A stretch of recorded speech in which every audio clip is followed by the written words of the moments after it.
o'clock, even if it's not. It's close enough. Hello, everybody. We are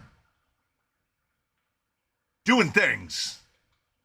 It's hot outside, but it's fantastic in here. The swarm of earthquakes. So apparently, the biggest one was in Rialto, which is about not even 20 miles away. A 4.6, which by California terms means it didn't even happen. And I was standing right where I'm standing now, and the blind guy over there was like, "Did you feel that? Earthquake." And I didn't feel nothing. So it's got to get up like at least a 6. Like my earthquake sensitivity is dialed to at least a 6. 100 degrees and 34%. It's like mid-90s right now, probably. I mean, whatever the weather app will say, it's in the 80s. But then you go outside, you walk outside, and you go, "That's not the 80s." You go, it's oppressive. So it could just be that the humidity's up a little higher. Shook my Kubota at work yesterday. Yeah, I didn't feel it at all.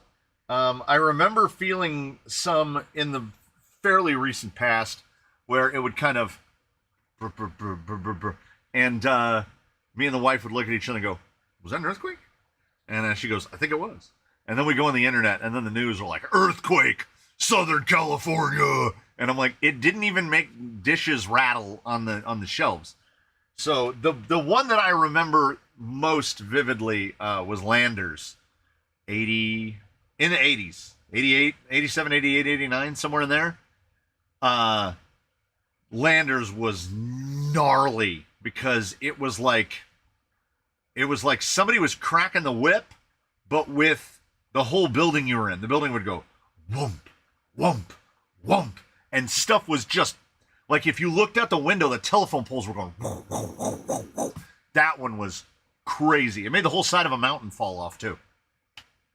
But other than that, I don't remember even Northridge. What you all think about A Wheelin' Wednesday, the movie?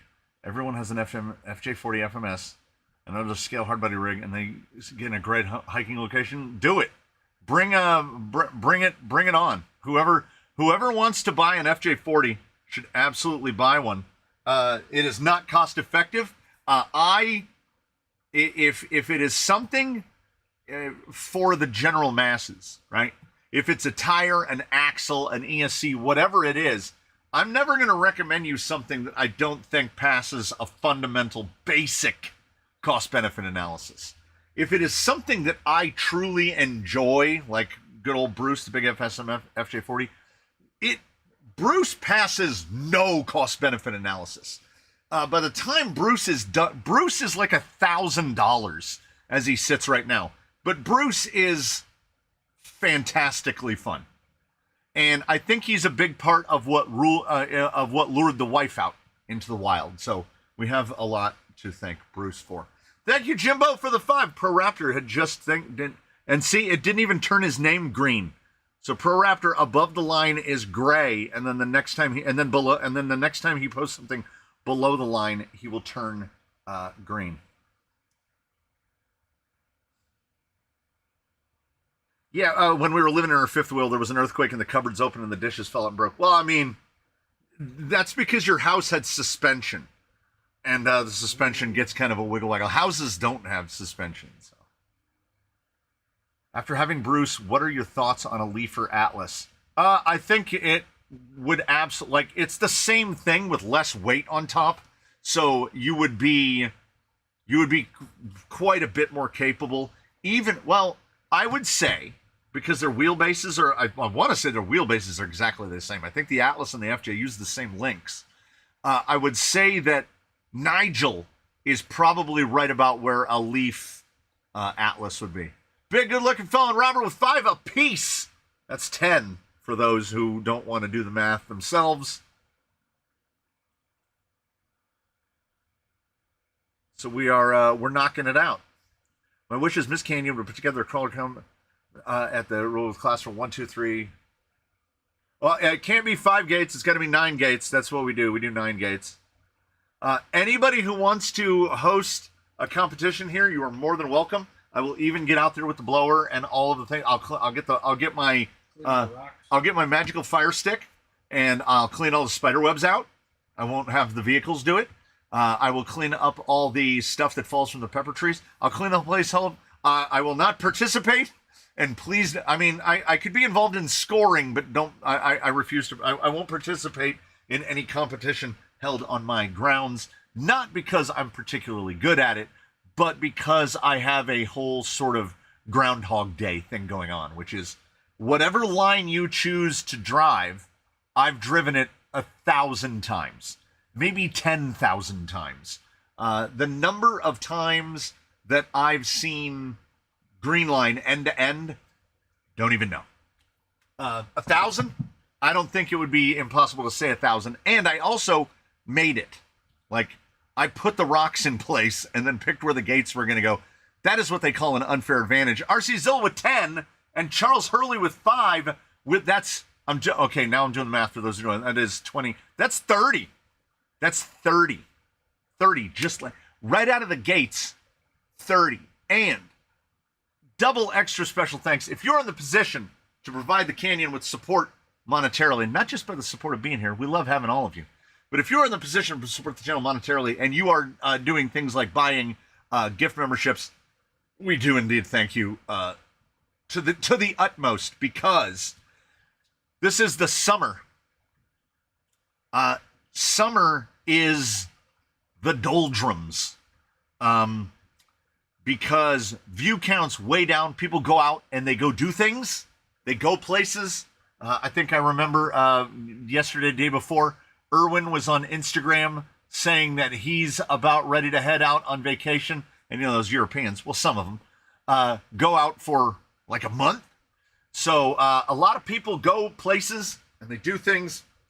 And I understand if it's not sitting around watching toy car videos that are probably too long for their own good. But nevertheless, I thank you all that are here, and those, because again, half completed thought.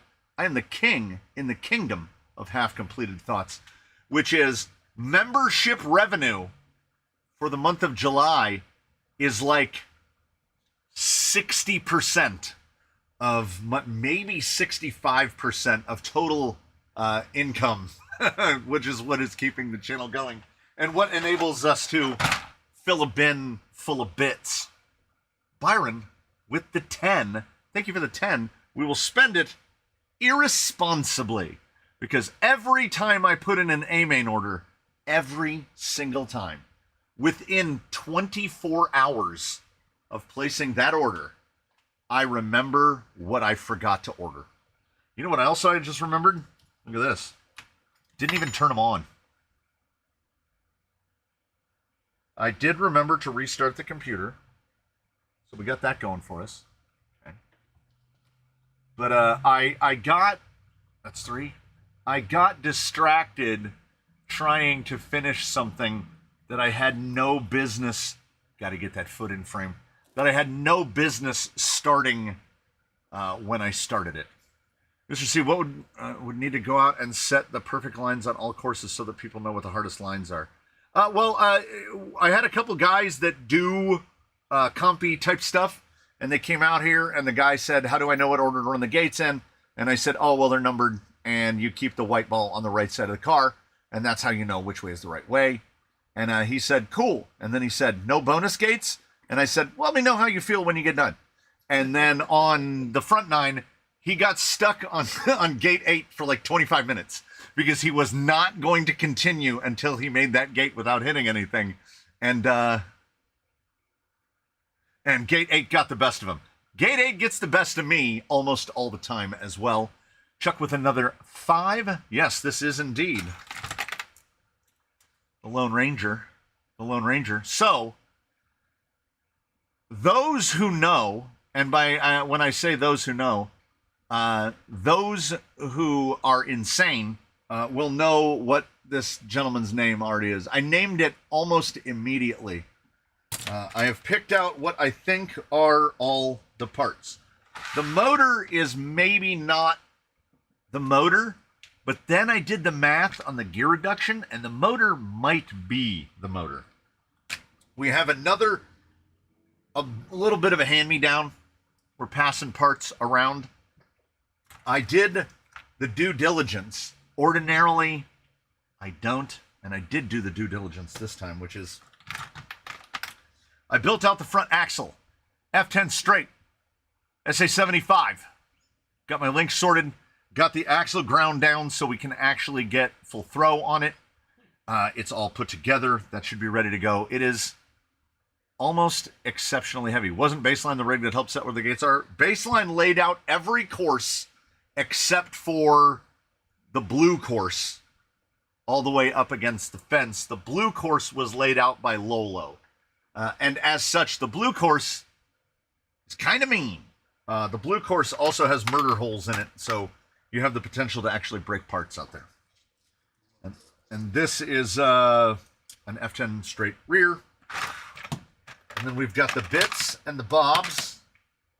I'm not 100% sure where this piece is supposed to go. But it does say Lone Ranger on it. I have not decided on a body because the obvious choice was the 1993 Ford Ranger from Proline, which has already been discontinued. And I feel like that body at most came out 2 years ago.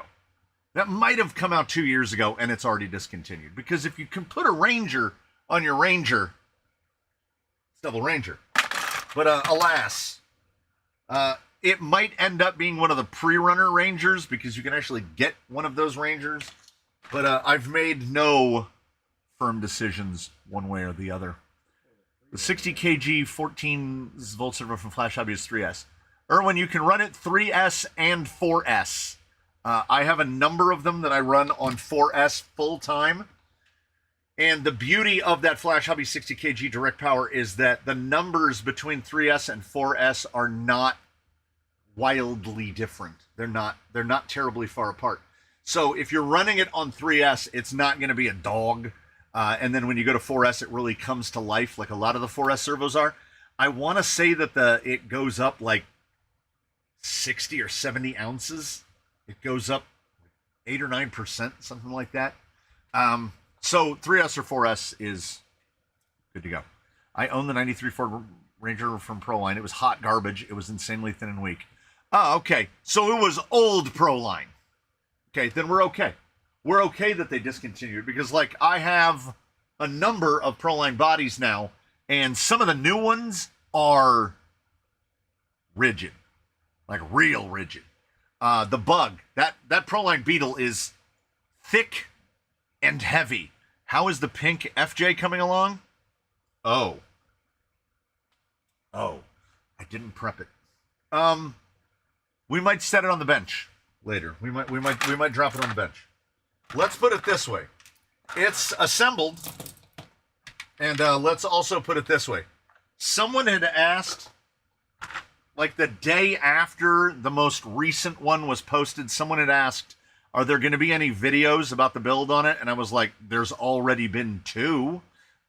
So I guess they missed those. But in terms of videos of the painting, 0. Absolutely none. It was arduous. I began the teardown of the body Saturday, the day immediately after the live stream, the last live stream. I finished assembling the body yesterday at about 4 o'clock in the afternoon. So it was 6 days. It was indeed 4 full days to paint it. And so far, the paint looks pretty good. It doesn't, I mean, in terms of pinkness, we might have maxed out the pinkness-o-meter. I found an F100 1963 Ford body from Proline on AE, and it's the thickest Lexan body I have, and it was $20. I think I know which one that is. I think I know which one that is. It's for cab only, and it fits on the front side of the rear shock tower. Oh! So right here. Okay. That's good to know. What's your opinion on the SCX 10.3 2-speed, and how should I make it better? Okay. So the 10.3 gearbox is, to quote Eric's favorite phrase, hot garbage. The 10.3 gearbox is hot garbage.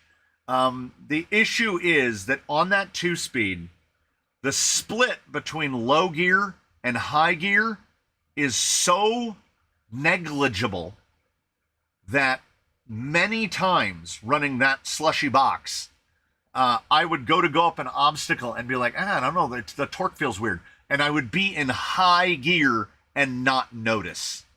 You should never be able to not tell if you're in high or low. So and also in the 10.3 gearbox, you have a dig that is basically useless. It's one of the worst digs. If not for the original Capra gearbox, it would be the worst dig Axial has done. The 10.3 gearbox is best replaced. It's not good. You can replace it with whatever you want. If you're fitted to a vehicle that has a very low floor, then you'll want to go to like an FMM and a T case, or a low profile gearbox like a Nod 2 or an OD3 or something like that. If you are a retain 2-speed and dig, then it turns into kind of a different conversation. And you're going to begin straying further and further away from being a 10.3, and it's going to kind of cost money to get there. You got those first 2 videos out of order. Second episode is first. Episode 1 is the live stream of last week. Episode 2 is what you would think is episode 1, and then episode 3 is episode 2, because we began the whole tear down in the live stream. I thought I numerated them correctly, but if I didn't, I'm going to make you look silly, because I'm going to go in and change it, and then no one will ever know that I changed it. Episode 2 and episode 3. No, I labeled them 2 and 3. So they go in order. The live stream was 1, and then 2, and then 3. Why did you disassemble the FJ to paint it? Seems to go against your general painting philosophy. Oh, yeah. No, this took the 1-hour paint job out behind the barn, lit it on fire, and burned it. I spent forever, and it was because I painted it. It is properly painted. Did I spend enough time? No. To be completely honest, I mentioned this either in an upcoming video or a video that it's in my head because I haven't filmed it yet. If you are going to get an FMS FJ40, either learn to love blue or yellow, because if you should go to the process of tearing the whole thing down and repainting it, you will question yourself at every step of the way. Primarily because, let me find the baggie. I now have a bin that is dedicated. This is just FJ40 parts. I have an FMS bin, and then I have it's got like hoods and stuff in it. And then I have a dedicated FJ40 bin. I need to find the screw bin. For those who don't know, I will take you into a place. Do you get A-Main affiliate kickbacks? Yes, I do. Under any video, you will find A-Main links. Or if you're on the Discord, I can send you a dedicated, we have a whole sub-channel called Affiliates, and you can request a link, and I will give you a link. For those curious, now I know my hands are basically bananas of themselves, so they won't provide you scale, but do you see that right there? Let's point at it with the tip of some tweezers. That is the size of screw that holds the windows in on the FJ40. They are M1.3 by 3. So real big ones. Real big ones. And you would think, well, that's the extent. They can't punish us any worse than that. That is, just lost that one. Flew out of the tweezers. Wait. Then you have the screws that they give you to, and I kid you not, to attach the parts of the body together. So these are the screws that attach the roof to the side parts of the chassis.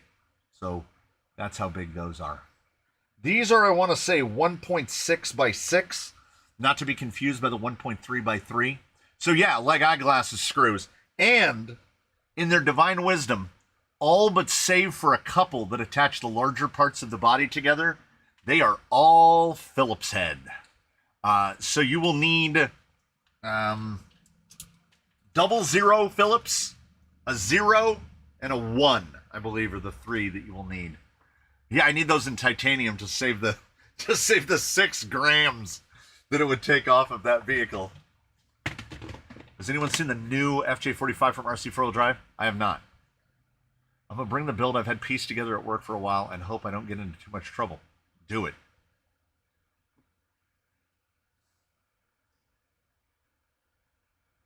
What was the oddest thing you have seen bought through your affiliates?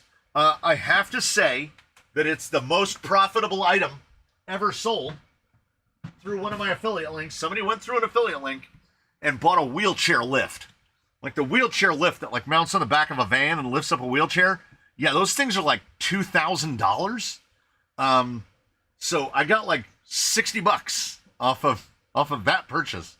By far, like there are months on Amazon where I'm lucky to make $60 for the whole month. So the $60 coming off of that felt particularly good. Not a lot of you don't see a lot of wheelchair lifts getting sold though. 1980 FJ55 RC 4-wheel drive. I got a tab open.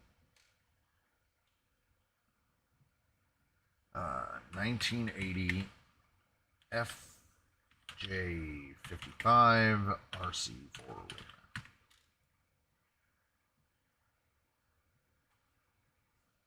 I don't know how I feel about that. It looks kind of. I feel like the what I would say about it is, I don't know. You all tell me. Click and then click. I don't know. Is that proportion right? I don't know. Is it that the tires are too small? Is it that the tires are too far inside the body? Is that what it is? Hey, Jerry the Raccoon's going to get an AC unit. Yeah! It's a bit Marmite, the FJ55. Sputtercrawler summing it up. Gross. I don't know, man. That's not... It's... oh, MKRC knocking it up to goofy and gross. Yeah, I don't know how I don't know how I feel about that. I think that's the thing of it. I think it might have a little bit of the gozer to it, where if it's not presented with the right matching components and whatnot, you just kind of go, ugh. Because I don't think the body is really that atrocious overall. I think the presentation. Well, you know, RC 4-wheel drive. RC 4-wheel drive will put 3.76-inch tires on everything. And they'll be like, that's the way it should be. Is it, though? But is it? So, again, I mentioned, I've got an 1800 on here because I have a handful of the Secures. And ordinarily with straight axles, I like to go a little lower. I like to be about a 1400, the 1470, the 1450, one of those. Well, I don't have any, and I got that 1800, and I have another one. And then I have a Revit 1800 as well, so something's got to get an 1800 in it. And they're nice and light, and I already pre-did the axle stuff, so I put an 827 in here, and we've got the 12% in here, so that'll give us 22% total. And if my math is correct, based on the spur and pinion that are currently fitted, we're looking at around 51 to 1 at the front axle and 64 to 1 for the rear axle. So that's pretty on where I would want to be, that in between 50 and 60 to 1. So, cautiously optimistic. Also, this is quite very skid forward. I don't know if the intention from the designer was to go this skid forward, because I don't keep things. My brain doesn't hold the information for more than a few minutes. So I don't remember what their recommendations were. So we're just running with it. So the skid is well forward. To the point where, if memory serves, and it's been a good day, front lowers, well, I could just do this. What brush motor would you replace? The stock tracks, this one on the TRX 6, if you're keeping it. Okay, hold on. What brush motor would you replace? The stock, I assume that's supposed to be Traxxas. This one in TRX 6, if you're keeping the ESC. Oh, okay. Honestly, front lower 85. Probably just go with a cheap, if you're going to run it off of an XL5, you're limiting your performance just off from the jump. An XL5 is going to get you so far. So I wouldn't invest a whole lot of money in motor. Get yourself a Johnson 550 off of Amazon for $10. They're pretty good. They feel better than a Titan, and I've seen them as low as $699. So I'm assuming if you're unwilling to replace an XL5 that you're trying to keep a budget. You're trying to keep a budget, and I get it. Johnson 550 for like $7 would be pretty good. Did you see the Chila posts I placed on Discord? I don't know. Maybe? There was an old Iron Pig FJ55 at the local farm here for years. Farmer used it for shunting trailers and water bowser around the farm. Not seen it for about 5 years since he got an old Defender. Oh. Have you seen the triangle-shaped crawler tires? I have not. You mean the tires are actually triangular? Because if that's the case, then no, I have absolutely not seen that.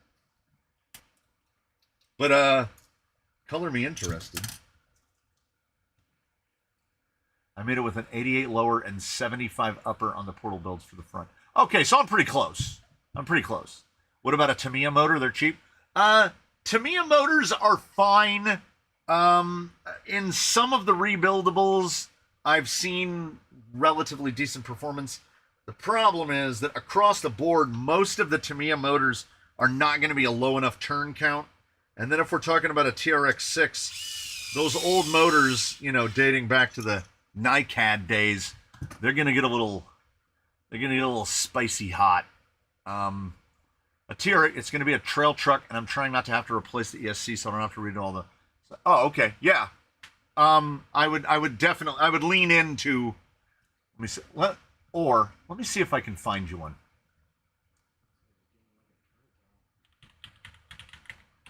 Well, the thing is, these will be like Power Wheel motors. So they're not going to give you turn count or anything.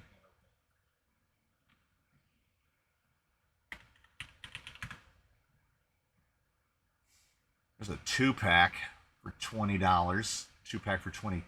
There's one for $11. But what you also have to make sure, if you're looking for a cheap, there's an OGRC, but that's 12 turn. No, I want lower turns than that. When you're looking at these, especially if you're looking ones that are not being sold as RC specific, because most of the basic silver can 550s that you're going to see are going to be replacement motors for ride-ons, Power Wheels, stuff like that. So many of them will not have a flat on the motor shaft. So you'd have to grind your own flat, which is also not super fun because you can find a cheap, I've seen 27 turn. Here's the short of the long of it. In the 550 realm, if you're talking about cheap sealed can 550s, they're basically all the same. It does not matter. Aside from turn count, which is going to affect your overall speed, they pretty much all feel the same. Because they're probably all built in the same building. Hey, coffee bucks. Sweet. Okay, 88, 75 was there. Trail truck. I thought the triangle tires were AI. I still haven't seen them. Reefs released a new tire called the Scrub. Apparently they didn't listen to the music of the 1980s and 90s, because I don't want no Scrub. Scrub is a guy that can't get no love from me.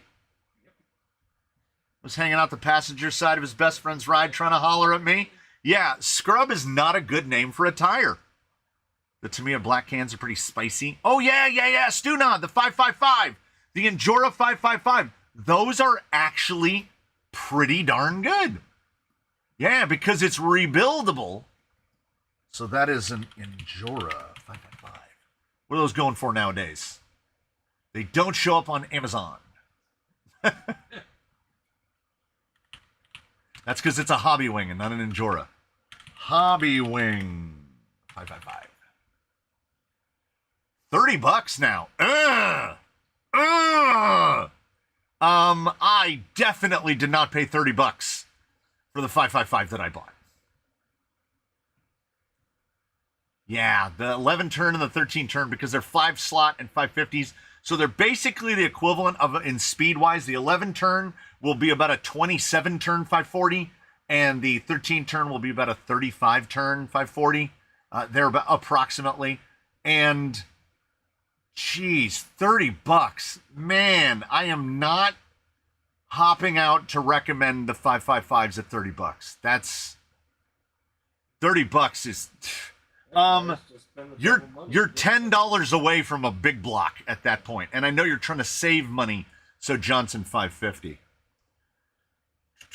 Now, do those ones you have to make the notch? Shock question. Rotor shaft? A main part ASC 42311. ASC 42311. Shock parts for 4 shocks. Yes. That will give you both the shouldered caps and the cups.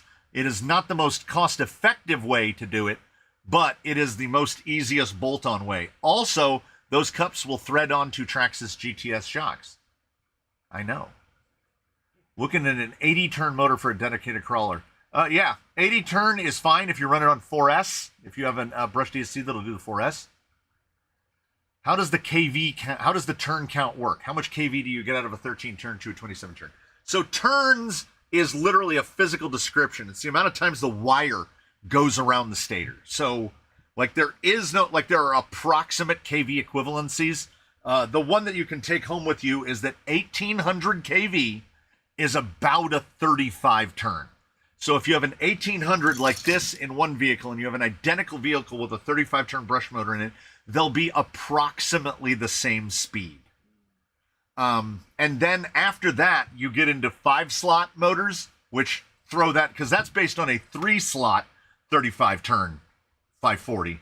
If it was a 35 turn 550, it will be a completely different speed. If it's a 5-slot 540 or 550, it will be a completely different speed. So you would have like a scatter chart to try to tell you the rough equivalencies. In a 5-slot, the big blocks, which are basically effectively the only brushed motors I run, save for a couple. The only ones I run intentionally are the Surpass 540 rockets, either from Surpass or the ones from the NHX Momentums. Those are 5-slot motors that actually have torque, whereas most 5-slot motors do not. They trade all the torque for smoothness. And then those, you can get them in 11, 13, 16, and 20. So basically the 20 is around a 45 turn in my experience. It's about the equivalent of a 45 turn 3-slot. And the 11 turn is about the equivalent of what's a low 20s motor? Call it low 20s. And then I would say the 16 is about a 35 and the 13 is about a 27, give or take, right in there. That's very rough.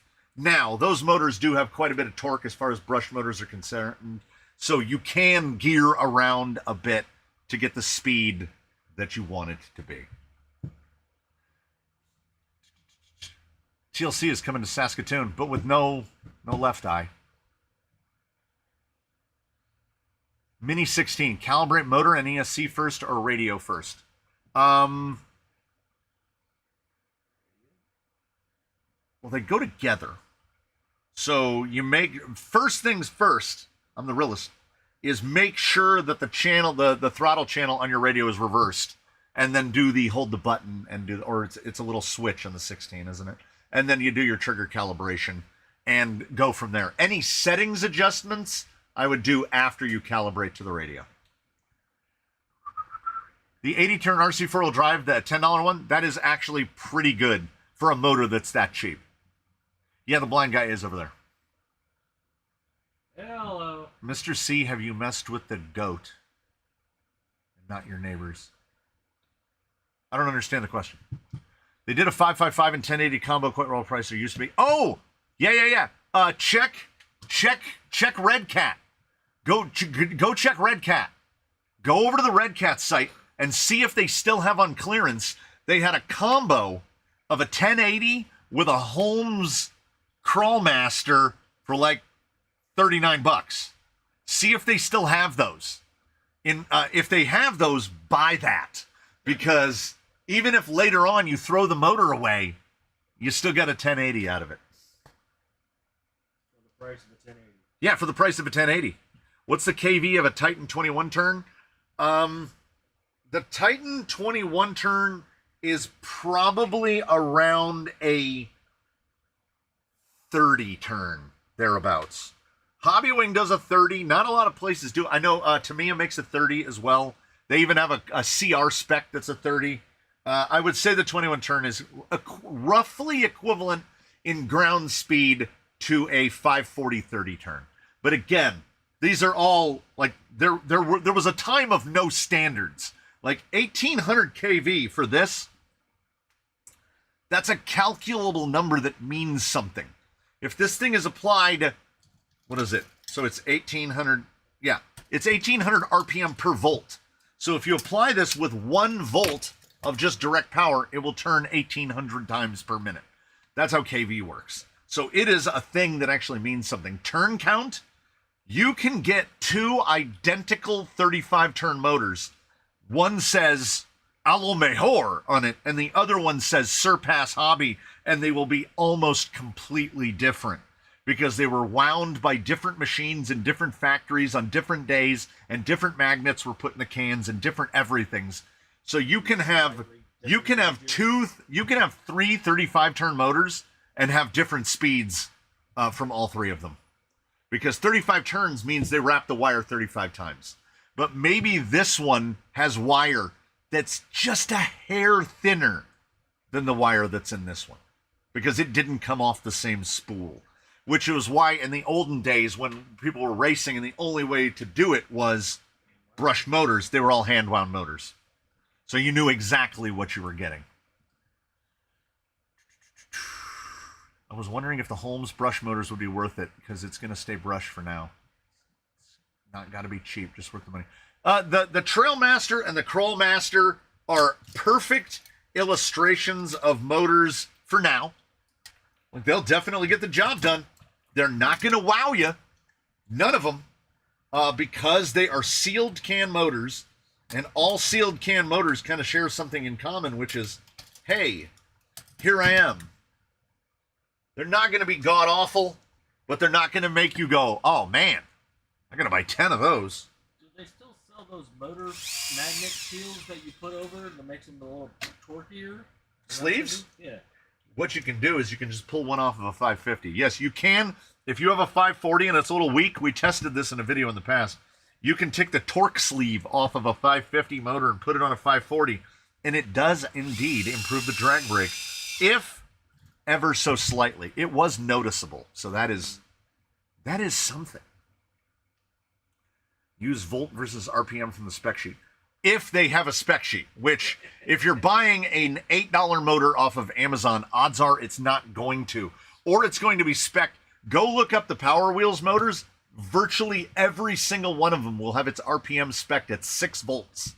Despite the fact that all of those motors are either going to see 12 volts or 24 volts for their whole lives. But they spec the RPM at 6 volts. Left Eye did say she'd only go to Saskatoon if she's dead. I don't know if she actually said that, but that's great. I'm going to treat it as canon. Mia's Capra 4-wheel steer question. Do you have an opinion on rear caster and rear pinion angle?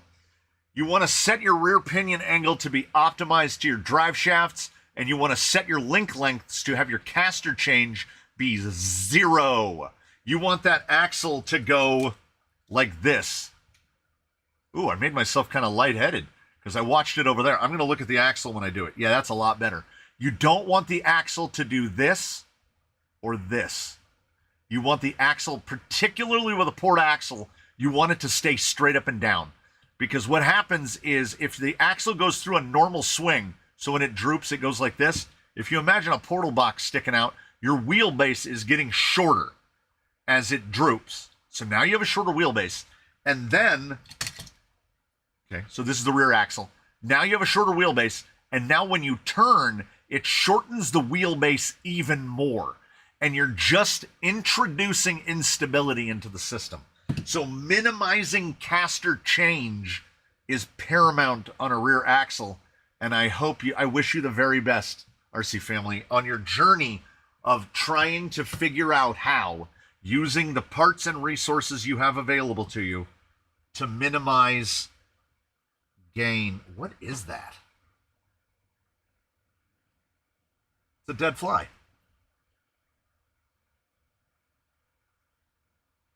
He was, this guy was zazzing around my head earlier, and now he's taking a little nap, a little sleepy friend.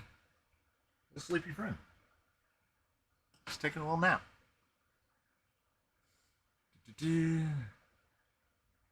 Nobody misses motor rebuilds. Oh, okay. Wait. Novak Goat.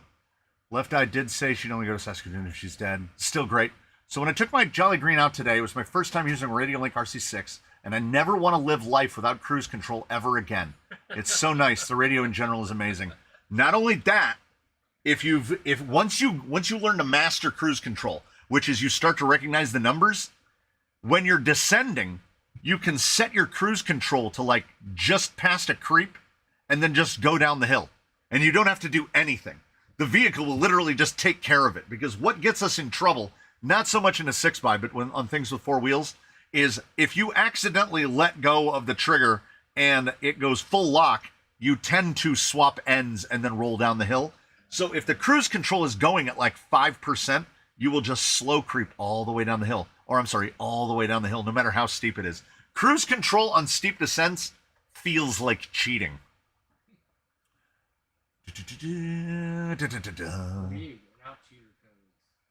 Let me know if Sheila needs a Psycho Garage mini sticker for her rear window to make them matching. Son of a... Okay. One of my mini windows is too big. To make her matching if you want one of those. I think I still... Let me look. I put all of my other brands, which means all of you people, I put you in a couple drawers that I have over here. So let's see. We'll make a little pile. This sausage is Shocks, by the way, which I couldn't find caps for, so they have oil slick caps. Zilla, MKRC, Riviera RC, BMF RC. I got a big Psycho Garage one. I got a Psycho Garage one with the Devil Lady on it. Ooh, I'll say this. If you have a smaller one with the Devil Lady on it, my wife would love that. I got the Psycho Garage. I got a slew of Shaker MTs. That's out of drawer 1. Get my finger under it.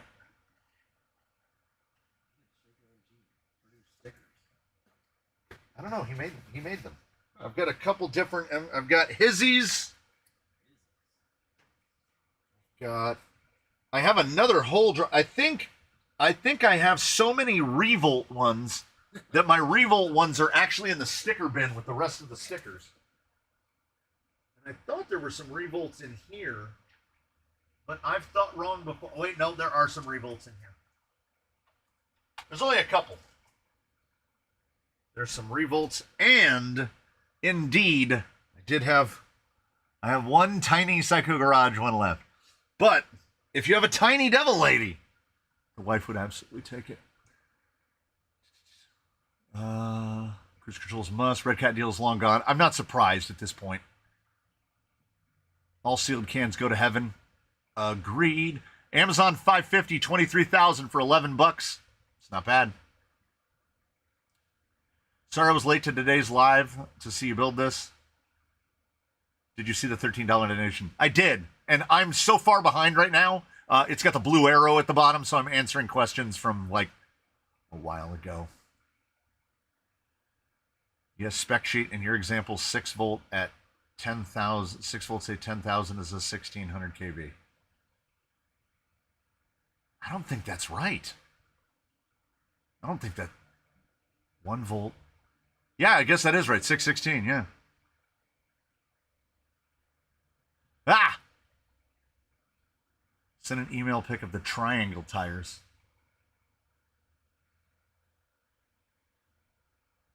What did you ask for playing? Ask what they missed. Nothing. Trying to keep Brush alive. Yeah, me and you, Chuck. We're gonna do it. We're gonna do it. We're gonna keep Brush alive. We're gonna bring it back. There's no reason for it to exist, but we're not gonna give up. Brushless or nothing. Well, Lee Jordan doesn't have any brushless yet. Huh.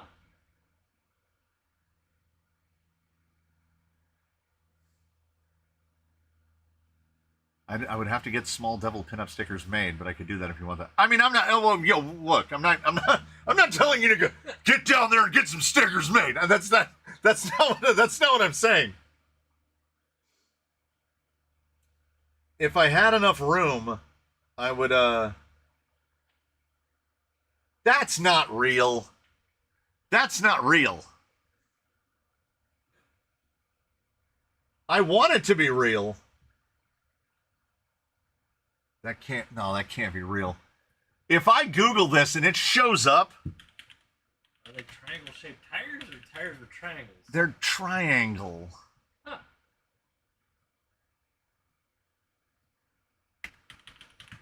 All I can think is it's a joke. Yeah, because the Sabre is their new tire. But somebody made an image of one that's just shaped like a triangle, like just an actual triangle. Zilla with 5 more. Holmes has a chart for roughly comparing brush and brushless motors. Yeah, it's wicked out of date. Like it has like, and it's compared to Holmes motors. So it'll get you in the ballpark. VFD twin question. If I underdrive the rear by 10, does that end up being 1643? It would actually be 16 and a half, 56. So yes, because the front is overdrive and they miscalculated it. It's actually 46% for the front. So you'd be at 56% when you went into big, which is most of the way to dig.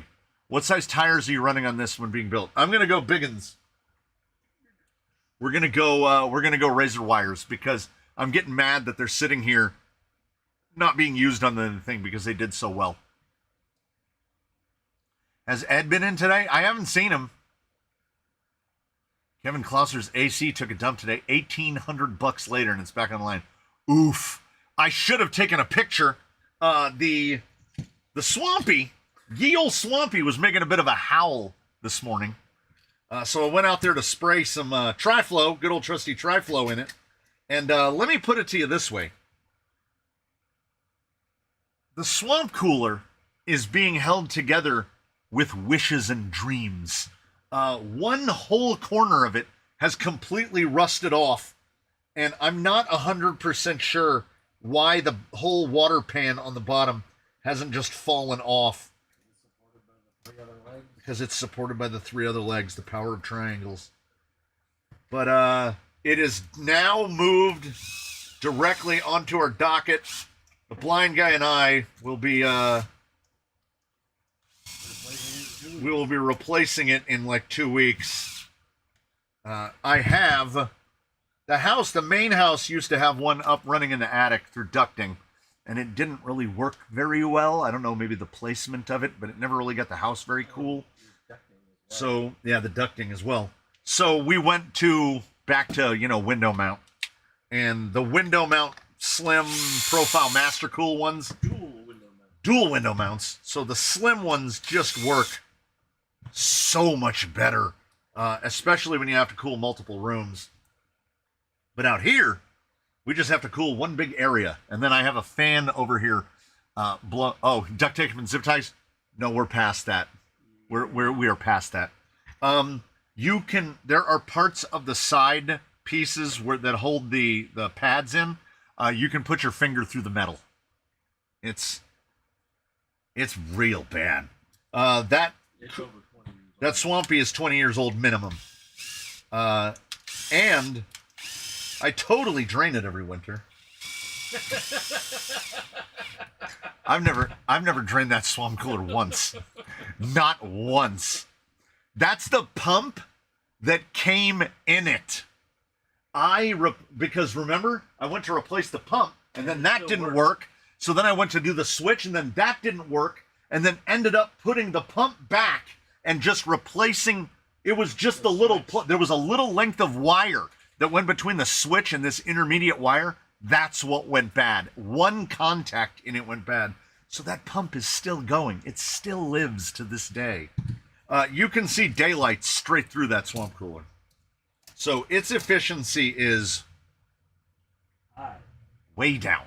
Way down on that. Oh, Jimbo's headed out. Have a good one. Why do we get nothing for the Shaka on here? Does it still do thumbs? Yeah, it still does thumbs. Ed is driving home from work. I just spent $14,000 on a new heat pump and furnace. While expensive to live in California, we don't have either of those things. Jamie Heineman made full-size square wheels for Mythbusters. It was funny. Yeah. Square wheels will work if you're going fast enough. Yeah. Swampers RC pump, well pump went out. $3,000 for that. Oof. What a time to be alive. Yes, this is another Vanquish Trucks of Fortune build. We build almost exclusively Trucks of Fortune builds here. Nothing but the finest. Nothing but the finest Trucks of Fortune builds here. The Canyon. It's the way we like to do it, really. That's a 16.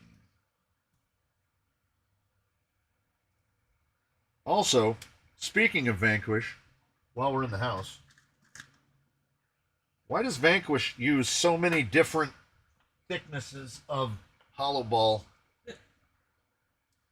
Like, whose divine wisdom was it to make it so that the gap that the shot goes in use a 10 millimeter wide hollow ball?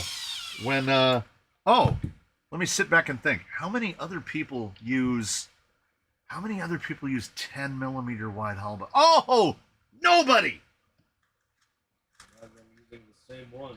Rather than using the same 7.5s that everyone else uses. I'm just asking. I'm curious. When I was assembling the links, when I was pre-assembling the links, and it was not a fun one. It was not a fun one. Uh, not a single link that lies before you was one and done. Not one. I made every link at least twice, and some of them, most notably the front uppers, it had to be 5 times before I got them right. And when you're talking about the 85 lower and 65 upper, see, they would be longer if they mounted together, if they had triangulation. Like if I had just gone Mias nylon again, the links would have been a lot easier to suss out. But these links are basically just parallel with the chassis rails. So they end up being real short. Not as short as they'd be if we tried to put a 10 Pro under here.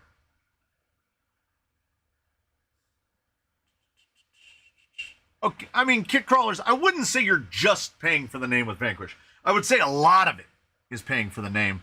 So long as they keep to giving us substandard tires, substandard shocks, absolutely substandard electronics. If your electronics have basically achieved parity with Axial, you have failed.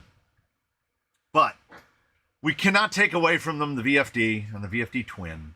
And they do, I mean, I do love an F10. Yeah, I know. So if your electronics aren't any better than Spectrum, a cascade of failures has occurred. Do you remember the Animal 4x4 truck that had claws coming out of the tires? I do. I absolutely do. Where's the guy that got like 8 optics?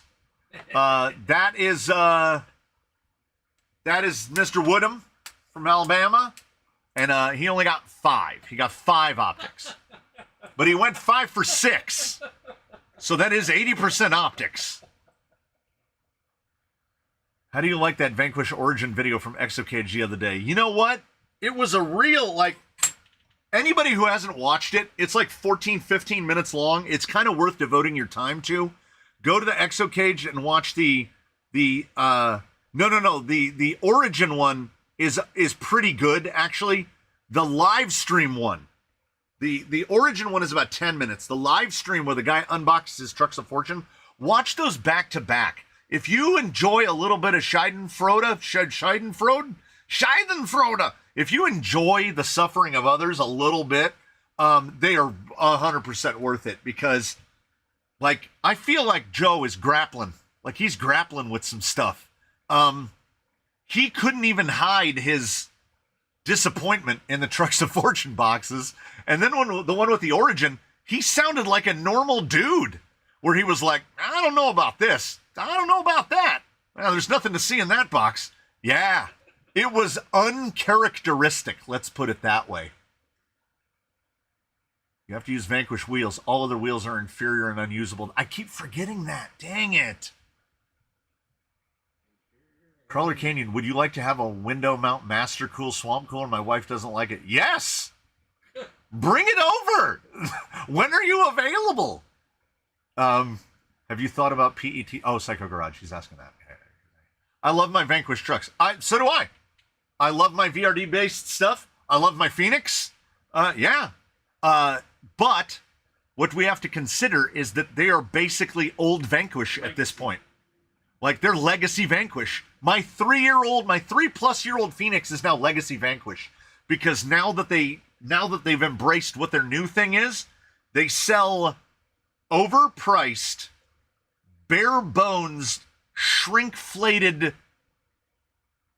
same as everybody else's. Like, if you look at the 2 Vanquish kits, you would be infinitely better off just buying a Builder's Kit 3 on sale for $200 from Element. You're just better off.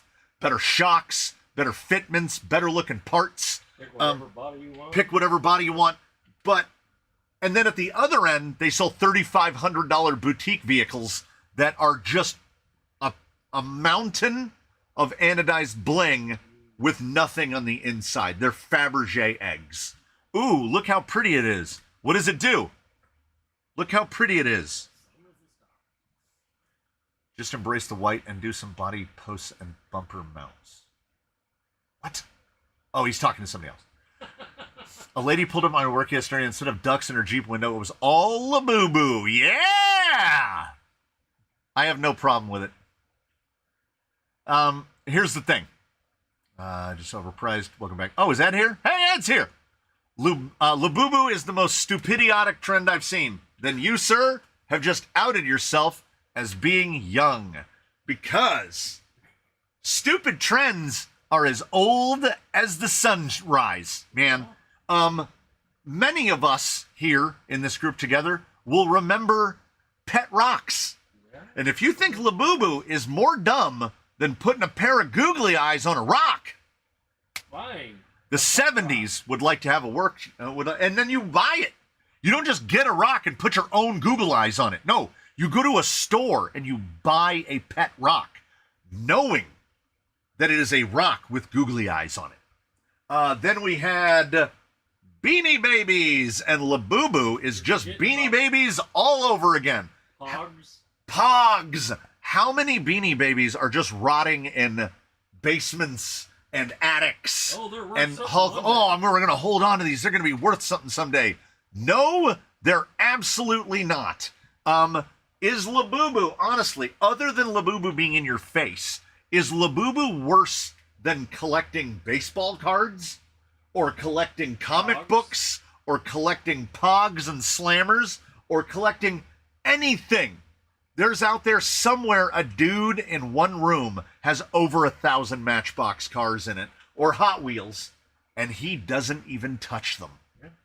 It's all idiotic. Yeah. I'm standing in a building with 100 RC cars in it. What I do is no more or less idiotic than, although I did just see an Instagram yesterday for somebody made tiny Labubus to hang on the belt of their Labubu, which might be pushing it. That might be pushing my argument a little bit.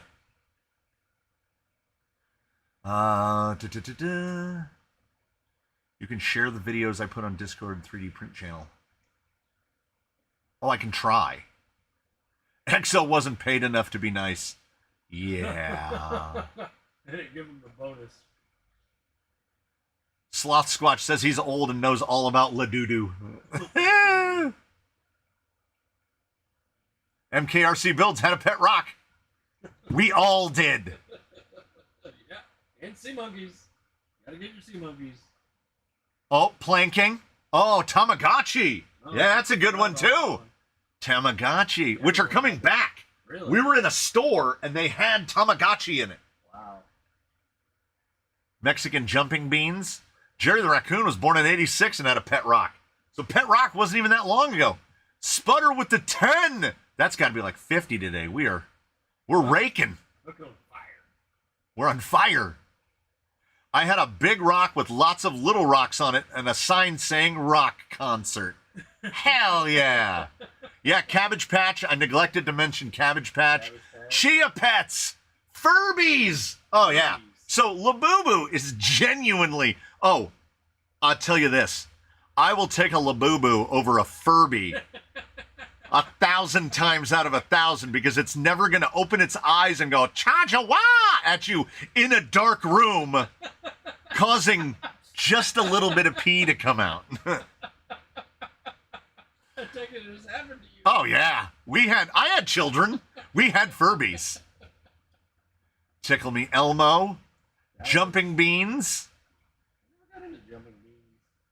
Need a Labubu as a driver for Junkbot. The thing is, I wouldn't even say a year ago, you could go to any Pop Mart and buy all the Labubu you wanted.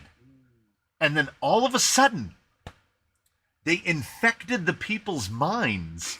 And now, people are wrestling each other over them. I'm surprised. Well, they probably have. I just haven't read the story. I was going to say I'm surprised no one's been shot for a Labubu yet, but there's no guarantee that actually hasn't happened. Ball in a cup game. Jerry the Raccoon. Oh. I would frequently yell at my children, stick and hoop, stick and hoop. I would be like, you kids always need some sort of newfangled thing. Back when I was a kid, all we had was a stick and a hoop, and you rolled the hoop and you guided it with a stick, and that's all we did. And, you know, if you are of a certain age and a Not certain that old. and a certain economic class, you've thrown rocks at each other before. Yeah. Throwing rocks at each other means you can't afford BB guns to have a BB gun fight. But then a neighbor might get one, and you both have a couple of Red Riders, and then you have a BB gun fight, and somehow all of us still have both eyes. Yeah. I don't know how that happened. We played a game inside my bedroom as a youth where we would turn off all the lights, and we had a surplus fan, a giant metal fan where it was literally like 20 inches across. So we took all the old screws out and we took the shield off of it, so it was just open whirling fan blades. And then we would turn the lights off and we would throw pennies at it. And the pennies would rocket back at you at 1,000 miles an hour. And a buddy of mine took one right off the top of the head. Like it hit him right here, right on the top of the head. And he had a big dent in his head with a groove in it from the penny. Took the edge. Then we realized that you can also fit a Q-tip down the barrel of a BB gun and shoot them at each other. So we would shoot Sidewinder style Q-tip missiles at each other, and those do not feel good when they hit you. Then they invented Nerf, and that took a lot of edge off of BB gun wars and taking pennies to the head. Because then you could just shoot foam at each other, which seemed at least sort of safe. Hit Crawlers remembers playing board games. I have board games in my house. My children will all have vague and distant memories of playing board games like Life and Monopoly and Candyland, Chutes and Ladders. Hungry, hungry hippos.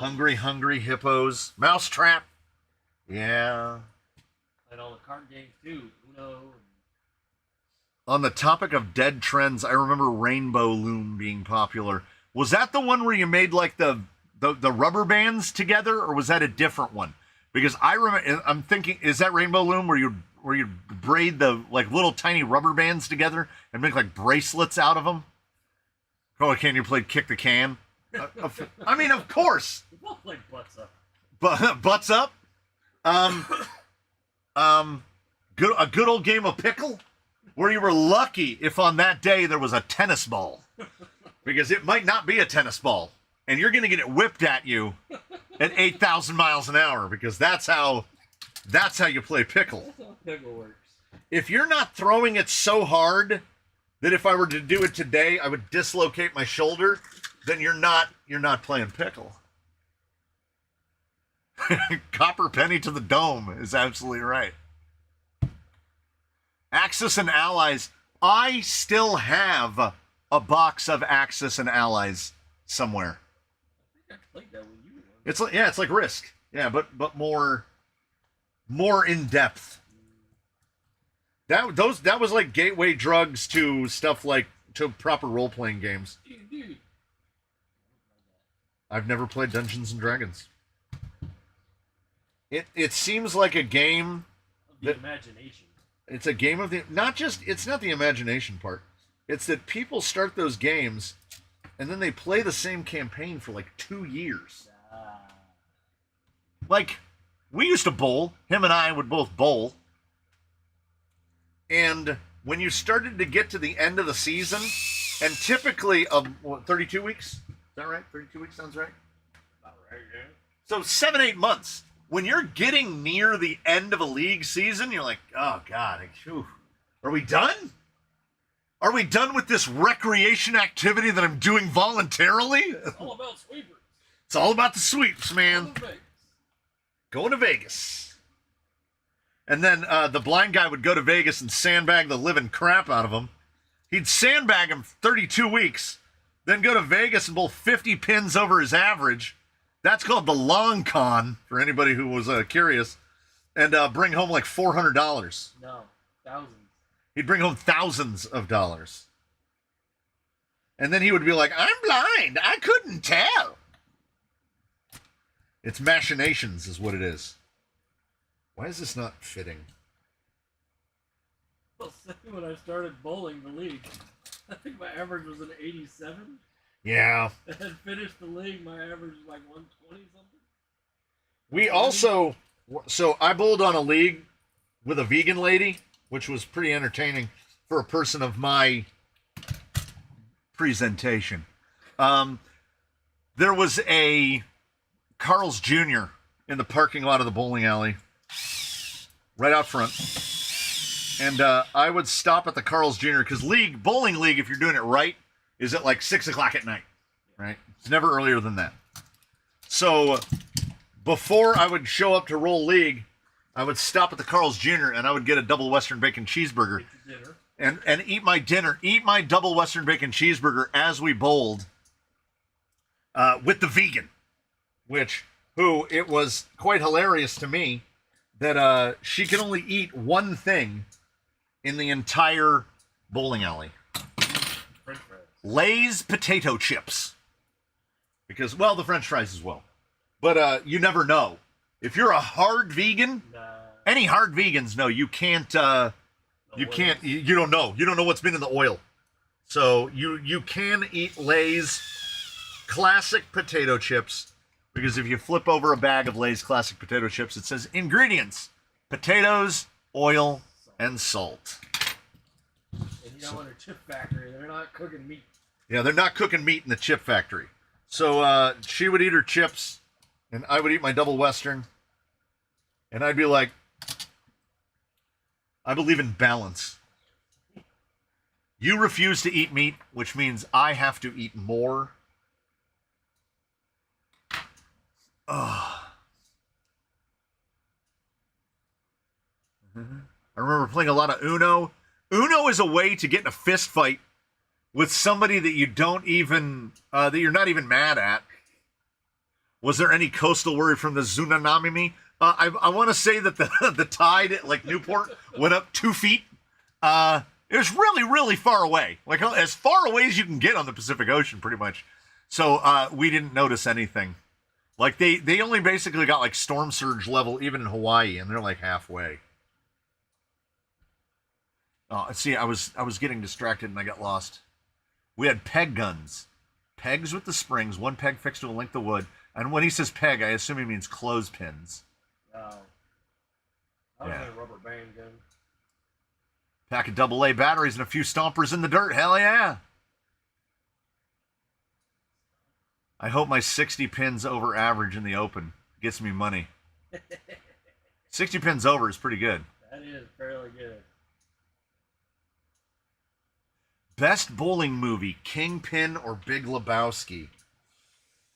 I would have to, okay, if it's best bowling movie, then I gotta go with Kingpin, because it's actually about bowling. Bowling just happens to be in the Big Lebowski. The dude happens to bowl. I would put Big Lebowski as a movie with more rewatchability, I think. Yeah. Like I'm pretty positive that I've watched Big Lebowski more times than I've watched Kingpin. That's not taking away from Kingpin. That's a here or there rather than neither here nor there. And it's got Jesus in it, you know.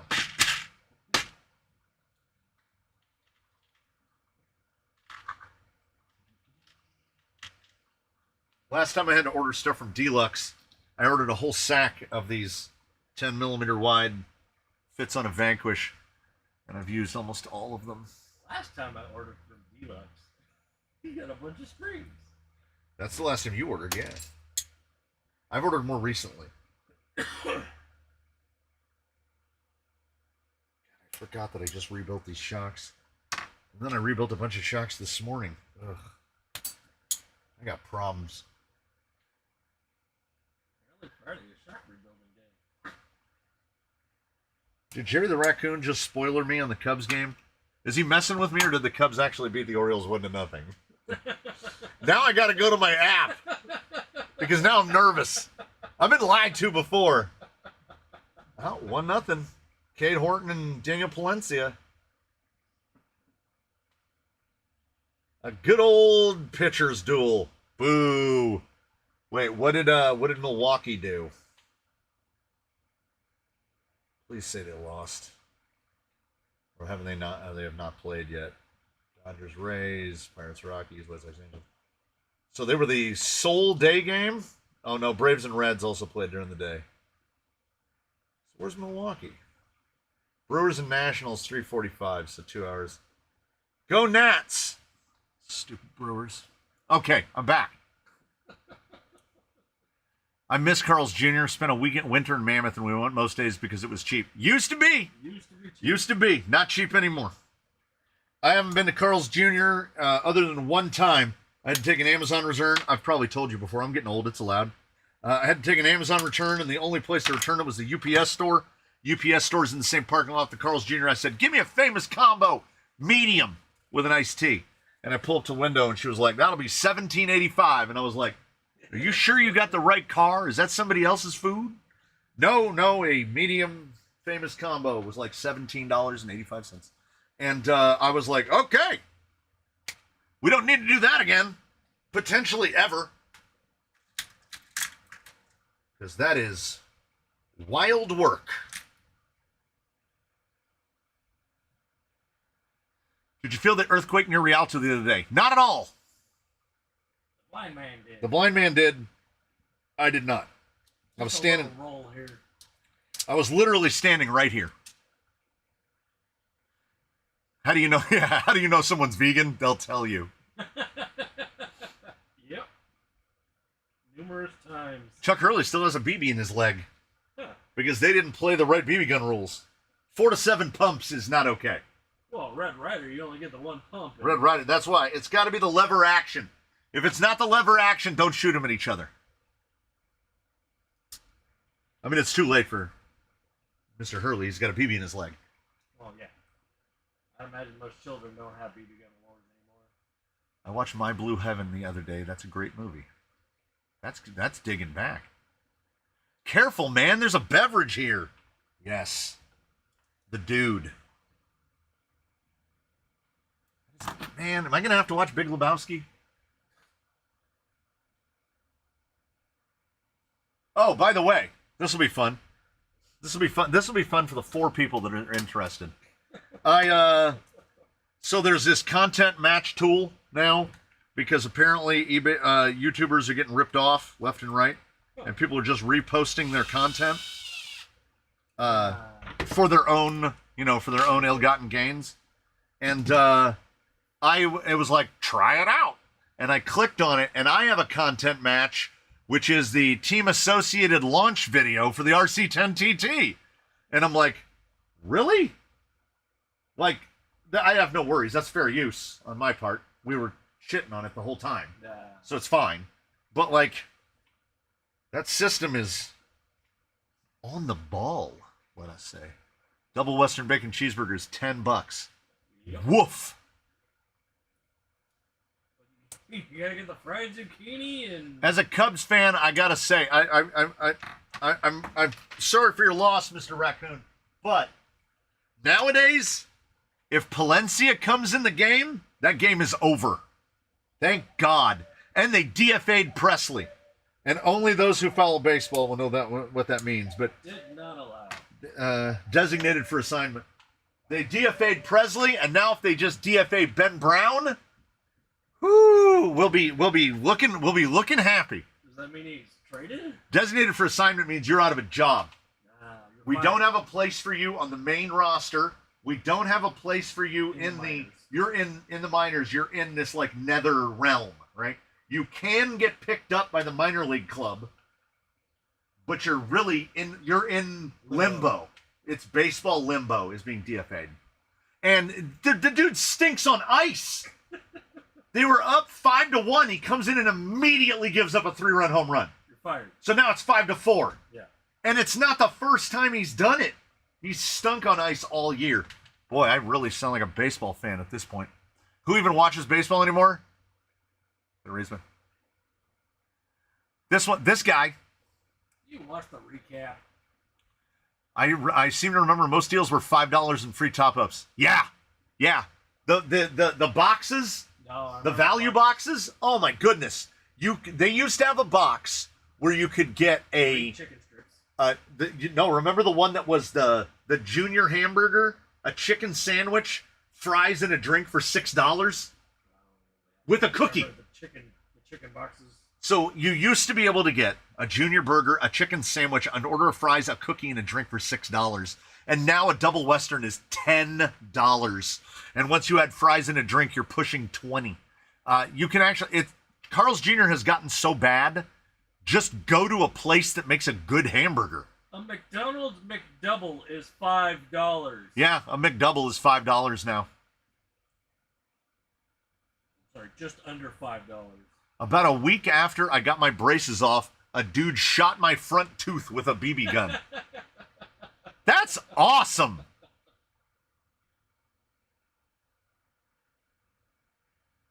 I had the Crossman 760 and my buddy had the Daisy 880. Yeah. No, I have an 880 still. No, you can't shoot at each other with Crossman 880s. Crossman 2100. Well, the 880 now is not what the 880 was. The Crossman 880 of that time, I got one when I was like 10 years old, very Christmas Story style. That thing was ridiculously powerful and not something you should give to a 10-year-old child. But the one now has been, neutered. There are plenty of crazy powerful pellet guns out there now. I don't feel sorry for any baseball fan or team. I'm an Anaheim Angels fan. Bill Truitt has got a load to bear. I put the Angels as my unofficial. I'm a National League guy, so the Angels are my unofficial American League team, as I'm a National League guy. And as we used to call them all the way through the 90s, that sucking sound coming out of Anaheim. My buddy was a huge A's fan, and we would go down to Angel Stadium and watch the Angels get the crap kicked out of them. And that was before they knocked the whole back part of the wall out. So it was like you were in a big coliseum that seated 50,000 people, and you'd go to the ballpark, and the paid attendance that day would be 3,500. And all 3,500 people hadn't even shown up. So you went into whatever seat you were at, and then you could walk right down and sit in the first row of seats right behind the dugout, and nobody cared.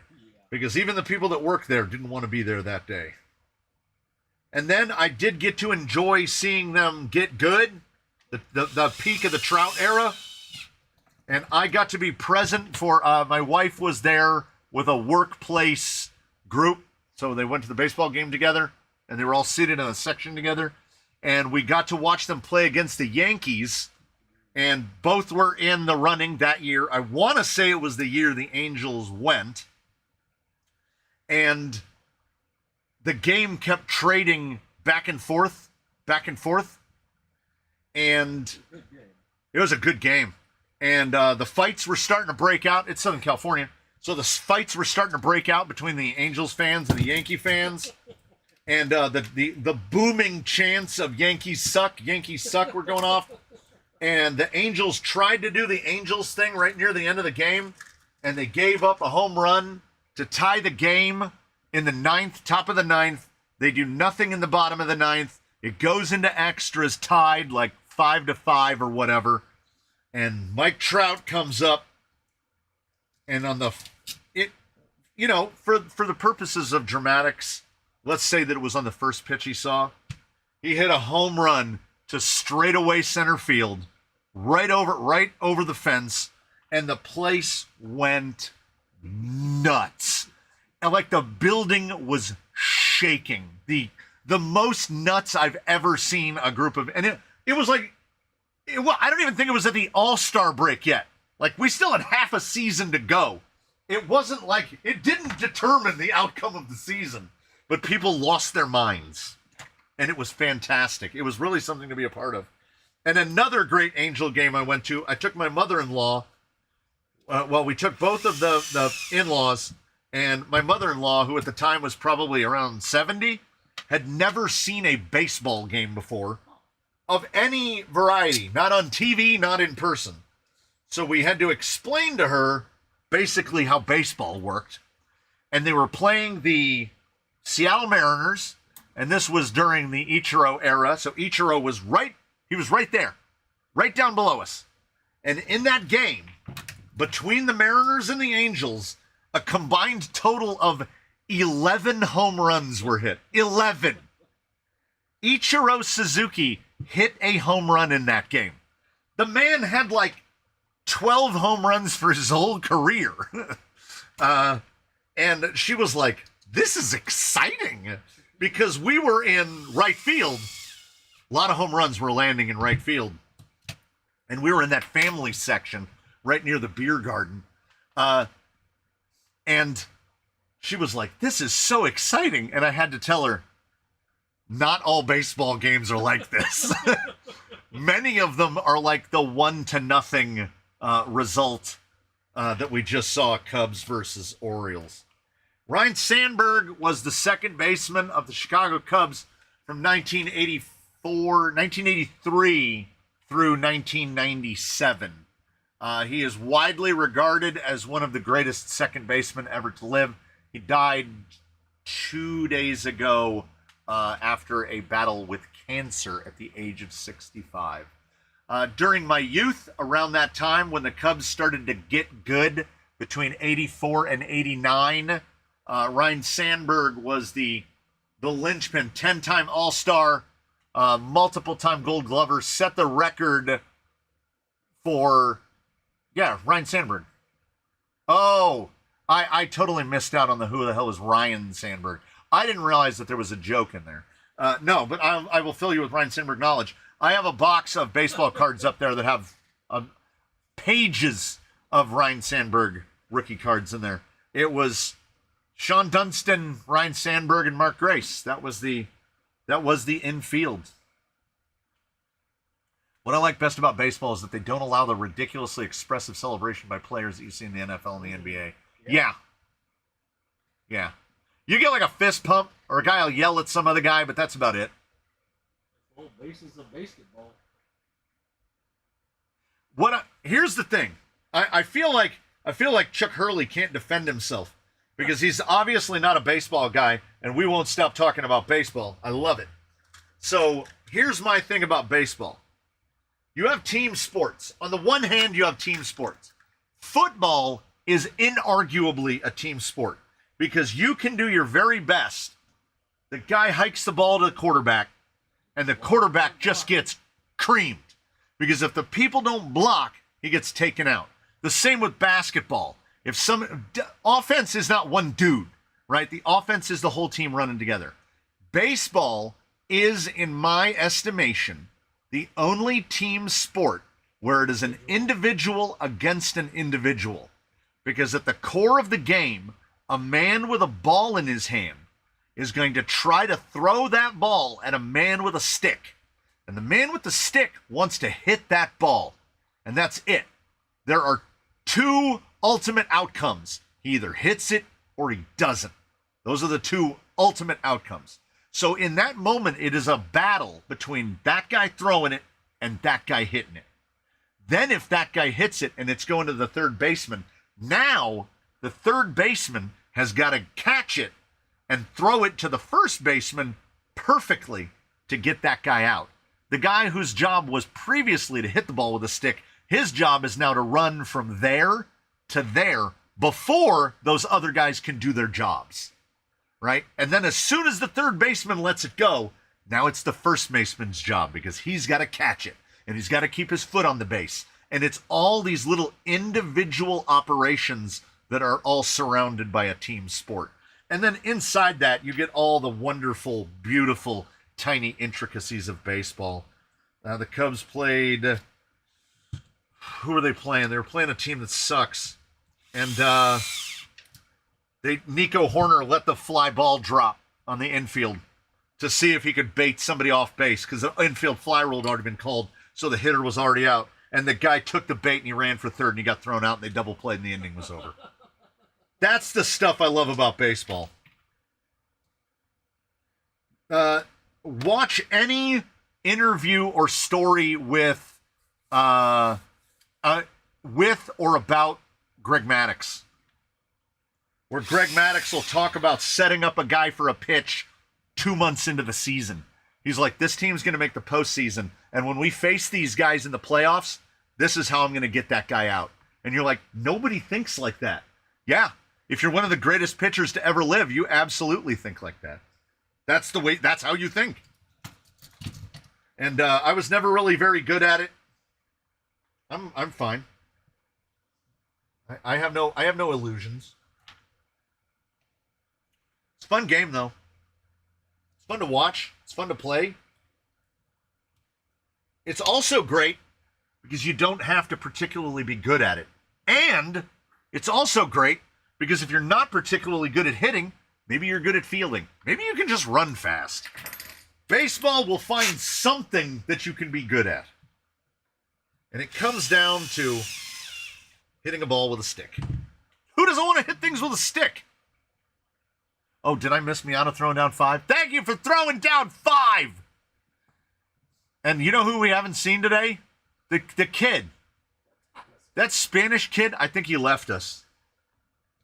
First, in his ultimate trickery, he tricked me into buying a website. And then he went to work for L'Oreal, and now we're never going to see him again. We should have known the tapas were a trappist. We should have known. Have you heard of Rounders? Isn't that a movie with Ben Affleck in it? Ben Affleck? I don't think Ben Affleck is in Rounders. What about Cads? Are you sure Ben Affleck's not in Rounders? Wait, am I thinking is Matt Damon in Rounders? Matt Damon's in Rounders. Okay. Wait, hold on. You're going to have to... movie not together. No, wait. There are movies that don't have Ben Affleck and Matt Damon in them together. There are a couple. I find this impossible to believe. Is he at L'Oreal Kids? I think he's at L'Oreal Paris. Is he busy with his makeup?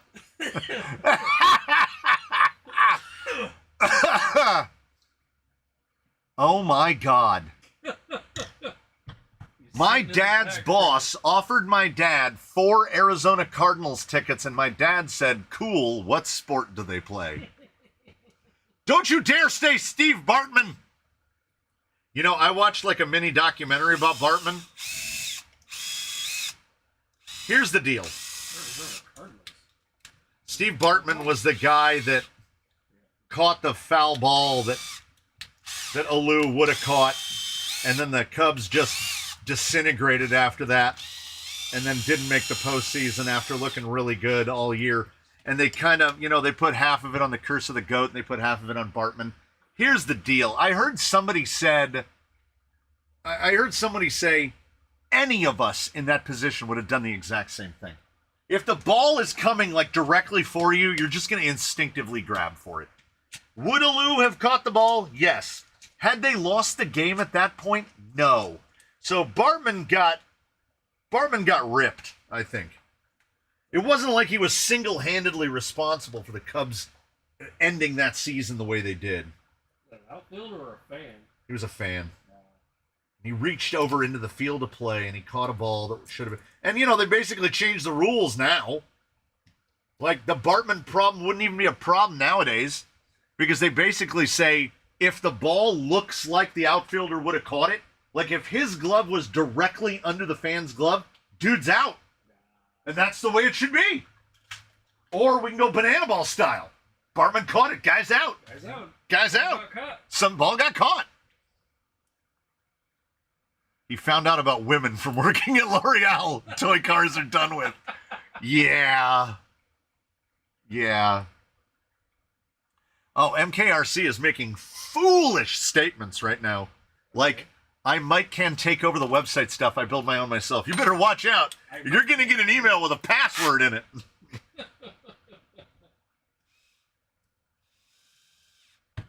I'm sure Hugo would not be put out. You guys can collaborate. I feel like he would be here if he wasn't working or tired from working or out with the senoritas. What did we decide? What did we decide was the girl's name? Conchita? Was it Conchita? Conchita's a pretty good name. But then somebody thought of a better, more Spanish name. Don't threaten me. I'll threaten you with a good time. A password's just going to show up in your inbox. I'm just going with these holes. This is randomly chosen. These are artificially selected. I think I need to be 1 row forward and 1 row down, but this will do. This will do for now, pig. It just needs to hold the thing up so that I can put it together. I usually put a little more conscious thought into it, but we're just slapping parts together. Mr. Master Bray, this is Trucks of Fortune 2025. No, this is a Lone Ranger. Consuela. Consuela. How do you think Bill Buckner felt? Jeez, well, we're still talking about it today. Salmonella. Salmonella is diabolical. As a woman's name. Oh, that's real good. Celica. Esperanza. You're gonna go right there. I put a microsecond more thought into where the front one was mounted than the rear one. We'll move it around. I don't even know where it's hosted or what protocol it's built with. Nor do you. Nor do I.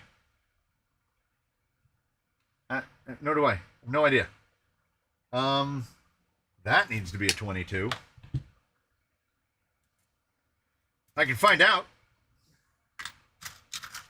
I do pay for it.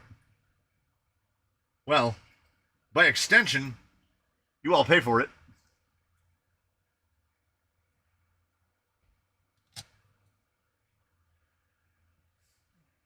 What's your favorite OD3 trans and what setup is it best suited for? An OD3?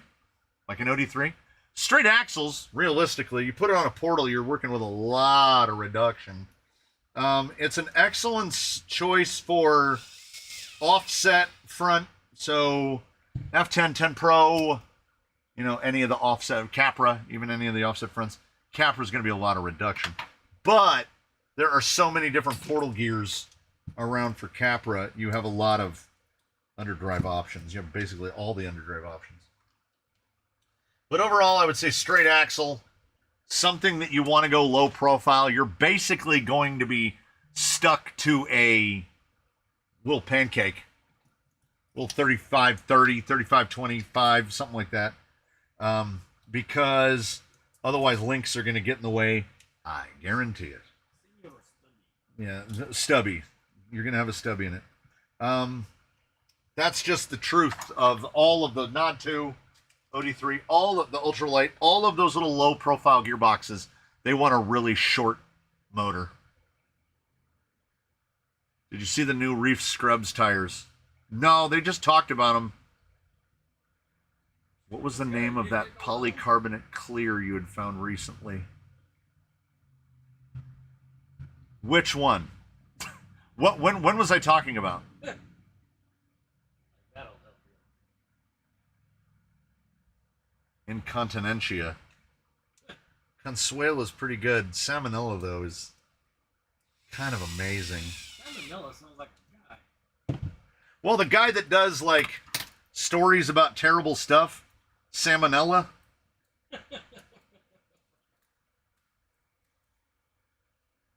Well, this front end is going to be weird. This front end is going to be real weird. I don't know. We might have... I think I might have actually been attached like that. I don't think I have a drive shaft that will hold that together. I may have to make some decisions here. That's going to be way too much articulation. We got to try to limit that articulation as much as we can.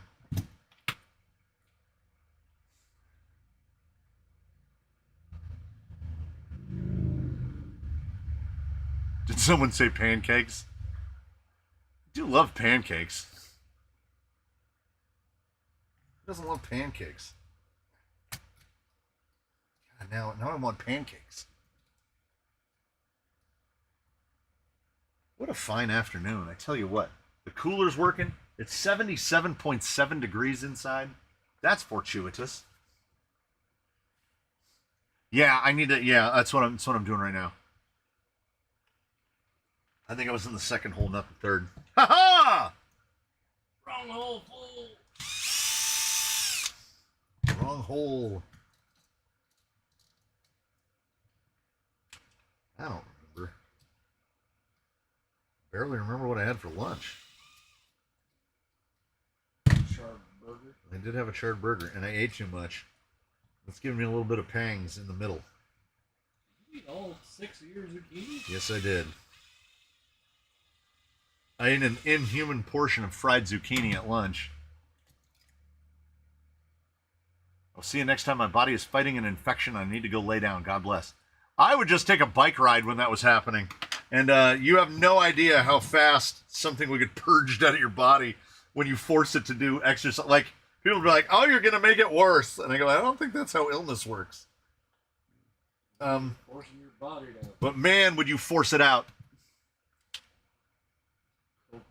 I think you found a big can online somewhere at a reasonable price. Of clear? Of clear for polycarbonate. Paints for polycarbonate, yes. I have not checked to see if the Glidden Max Flex comes in clear. The clear I use now in the big can is Duplicolor vinyl and fabric clear. But only as a base coat for other colors. It's not acceptable for use as a clear. Also, relevant. There is an episode up today at 4, and guess what it's about? Painting polycarbonate.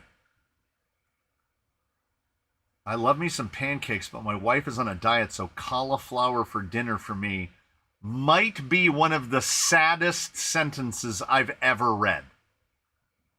You at least get cheese sauce? I finally put those Mias Capra steer axles under my VRD Twin in Colorado Adventure Labs 6% lockout equipped optic.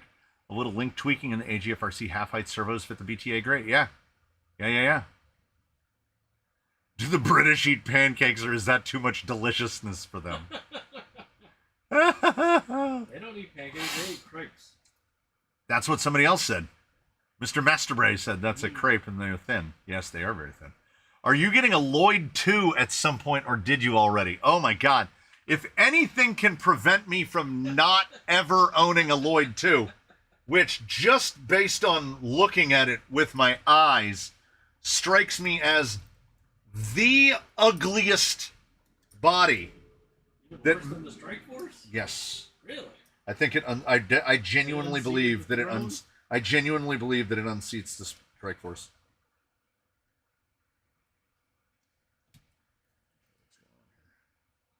Oh, there's no. I didn't put the brace. I didn't put the chassis brace on. I was like, man, this thing is really. This thing's all over the place. You don't know why. That's true. Ed Scrivener's right. You know what? I could have answered that question. Because they do Pancake Day on the Yogscast where they make each other pancakes. So I remember Pancake Day. Tangentially.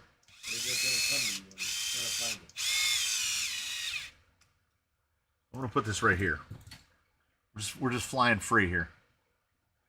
Did you see sus on the new deluxe wheels? No. I'm imagining it though. I'm using my imagination right now to think what Ilsus man thinks. I gotta give him this. He's definitely got some ideas. Take that as you will. I think I had this intended to put this back one hole. In memory of Hugo, taken too soon by adulthood. I want to put a like on that. Boop. And then we're going to pin it in case he shows up. How do I... Oh, there it is. Pin. No! Unpin. I want to pin this. Why can't I pin this?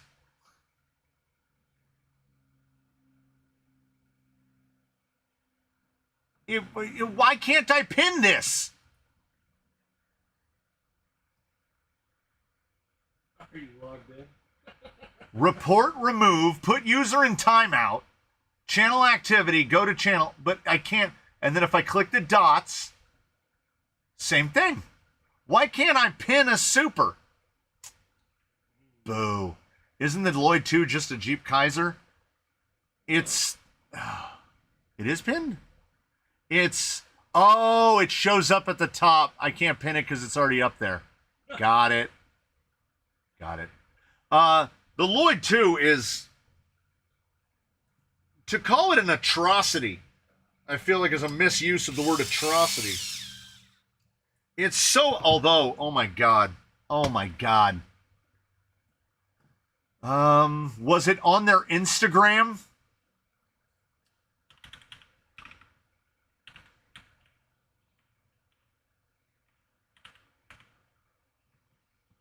So there's a new body. For those that don't know, there's a new body coming out from J Concepts.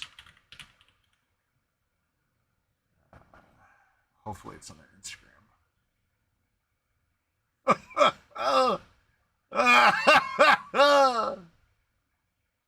Oh my God.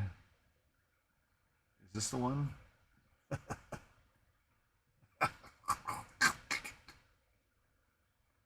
Okay.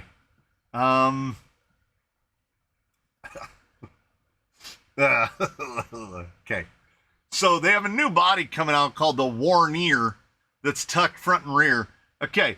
Now the first thing that I think is that it looks kind of like a coffin, right? It's got a casket look to it.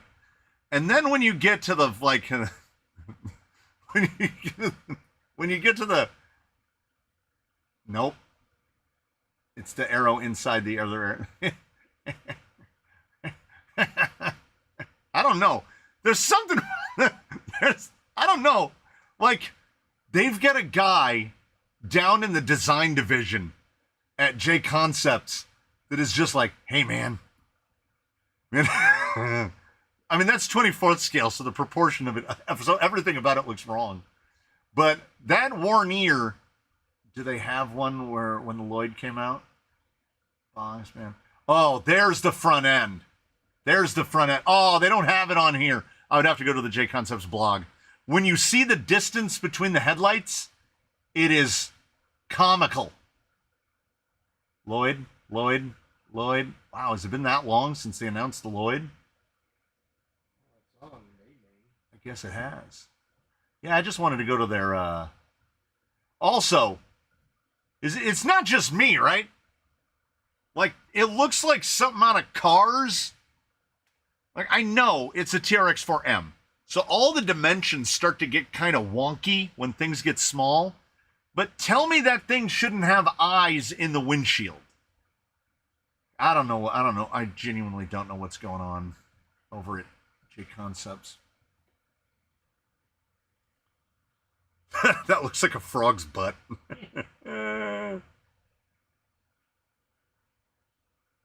Why does everything have to look like a Jeep Cherokee? Ugh. Yes. 1,000%. Oh my God. I agree with that as hard as I can agree with anything. Like how many? It's a truckish shape. Someone asked on the Discord some while back about ugly bodies, and they saw a body, and they said it might have been the Gozer even, where they were like, "This is the ugliest body I've ever seen," and I was like, "Oh, you haven't been around very long. Yeah, are you new?" Because I don't even know if I put the Gozer in the top 10.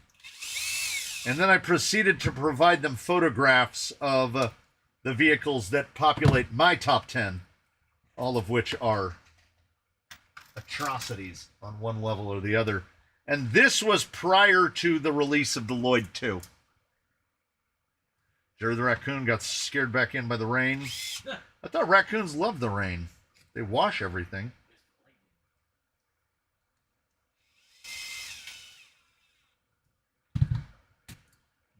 Those new bodies are methed up. The Slim Tucked is the worst one they released. Also, Slim Tucked is a terrible name because it sounds like the name of a drag queen.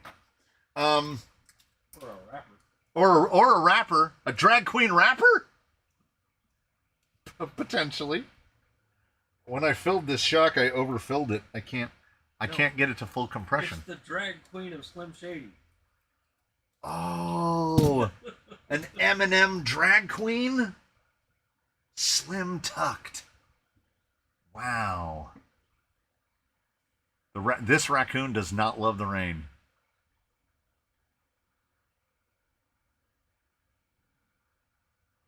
Yeah.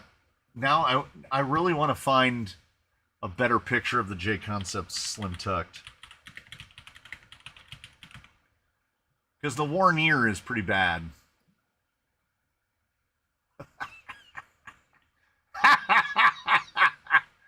There it is. There it is. Okay. I don't know if you've prepared yourself. Gird your loins.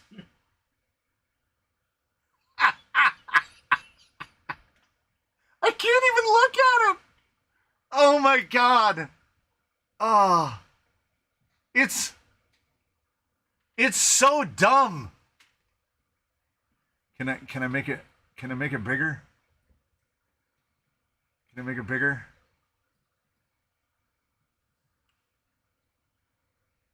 No, because it's already a zoom. I can't make it any bigger. Boo! Boo! Oh my God, it's hilarious. Add to the hilarious the fact that those wheels, J Concepts has wheels now. They're $155 a set. Dude.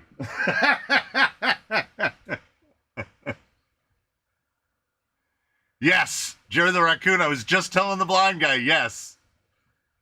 The wheels are $155 a set. Oh, it took me to, that's on the J Concepts website. I thought it was, for some reason, I thought it was A-Main. And I'm like, why would that body already be on A-Main? That's not how that works. A-Main doesn't get anything until 3 months later. Ah! I'm not logged into A-Main on this computer and it looks terrible. Oh, by the way, the Hot August Steel on A-Main today. It's like they don't think that we've ever seen a sale before. Although, in fairness, the new Reefs 2 wheels are $80 a pair. And of course, Vanquish are still $70 a pair.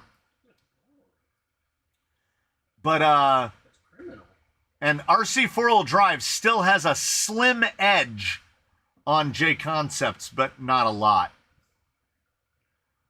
Like, okay, we're just going to take you, I'm just going to do screen share and we're going to take you right to it so you can see the horror, both in terms of pricing. There you go.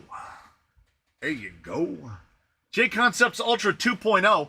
So the 2.0, because it fits a 1.9, but it gives you a little more clearance for portals, because you know that 0.1 inch, 0.05 inches on either side is what you need.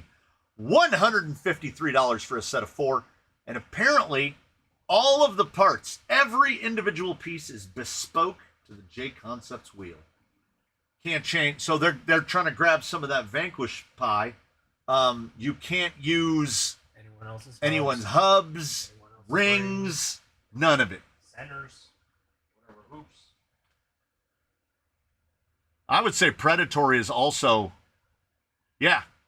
Rice Krispie is spot on it because the Fire Team was on sale like 6 months ago, not even 6 months ago, for $3.99, and is on sale today for $5.50. But what are you gonna do? That new body is there to increase the sale of all other bodies. Yeah. Yeah. Scotland, you're not wrong. Compared to the RC 4-wheel drive FJ, the Slim Tucked will make you go buy an FJ. If one is in one hand and one is in the other, I think 10 out of 10 people are taking the FJ. Weird proportions aside. Now, my question to those who know is, so I'm assuming that this part is for like a winch, right? Is there a specific place that I'm supposed to mount this? I've just been putting it like here. Like right here is where I've been putting this. I don't know if that's right. Someone will know.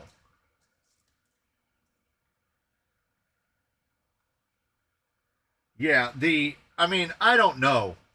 Nowadays, the idea of coming out with new, fully proprietary wheels into a marketplace that is kind of glutted with wheels. Like, you can get some good looking wheels. I don't know, like, how big is the purchasing audience for $153 a set wheels? Mass-produced wheels. Like,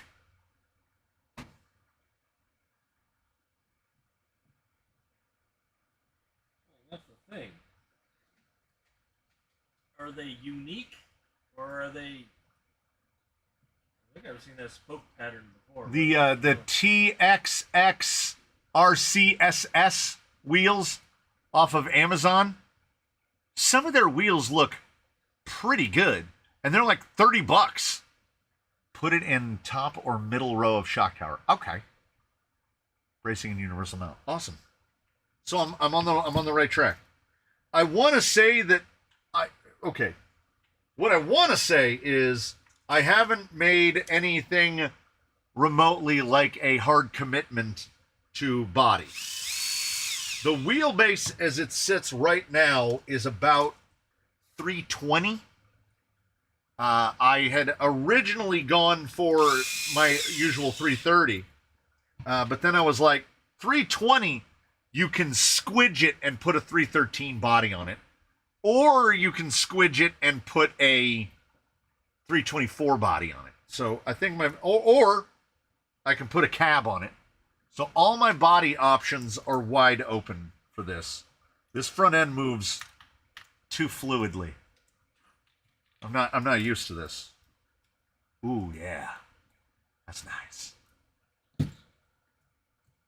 I am going to most likely have to run a cut gear cover on this unless I can do a really good job of securing the servo wire out of the way. Yeah, the Gila Mule is definitely on sale.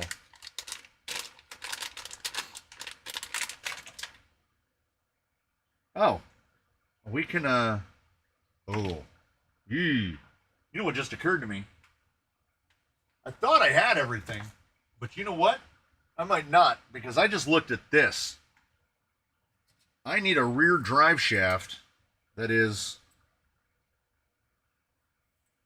Could have gone with a shorter ruler, I think. I need a 160 millimeter rear drive shaft. 160 is kind of long. I reckon the mold to make the slim tuck got run over by a forklift, but they still used it. It looks like that thing where it was one of the shakes or something, where they cut that Jeep in half. And then they made the skinniest Jeep and the widest Jeep. So when I saw the tuck, when I saw the slim tucked, literally the first thing I thought of was this, which is wild because that's real. Where they cut some Jeeps up because the dude wanted to make the widest Jeep and the narrowest Jeep, and there is the aforementioned narrowest Jeep. Why don't we just you better watch out. If J Concepts gets a load of that Jeep, that body is coming up in one of the next J Concepts offerings. Now, of course, I have to find a picture of the widest Jeep.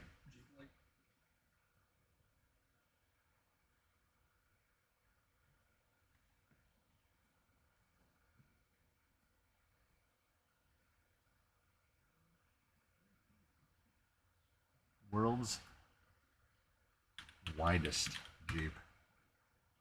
Oh yeah, the double wide Jeep is here, and it can hurt you.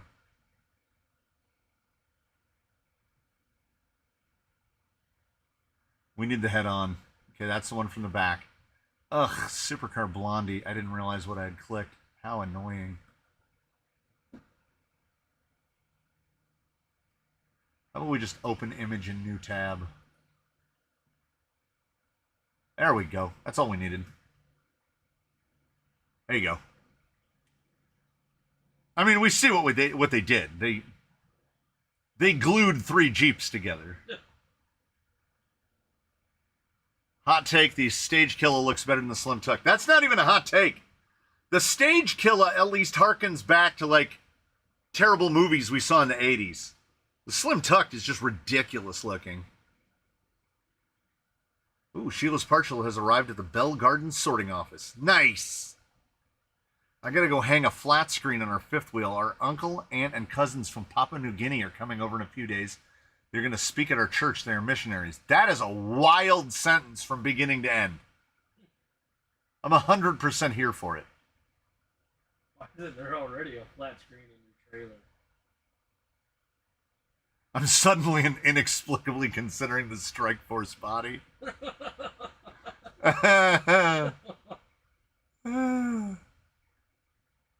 Yep, they can't get sued by Jeep. That's not no 7-slot grill. You got like a 42 slot Jeep. They got like a 42 slot grill on there. I don't mind the Stage Killa at all because the Stage Killa has this beautiful thing where the more you cut off of it, the better it looks. I don't think I can make a Vanquish drive shaft.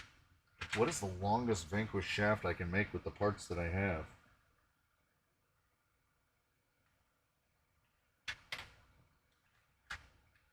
What is the longest drive shaft period I can make with the parts that I have?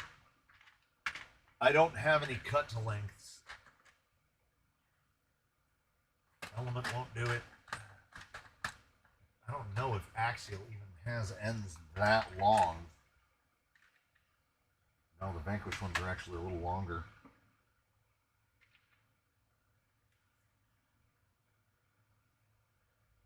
It's the closest I can get. Also, if that wide Jeep has 49 slots in the grill, could they get sued 7 times? Yeah, Stage Killa reminds me of Maximum Destruction. Yeah, 100, I see that 100%. And the Max D reminds me of some short-lived thing from the 80s. There's a place down in Newport that has one of the little attack buggies from this show. It's like out in front of the building. And you know what? Because I can't remember the name of it, it will honestly be easier for me to go to Google Maps and go to that surf shop in Newport. I thought it was like an Army surplus store. Yeah. Oof, the traffic looks terrible in Newport right now. It's not on the peninsula. It's on the main. It's right over here.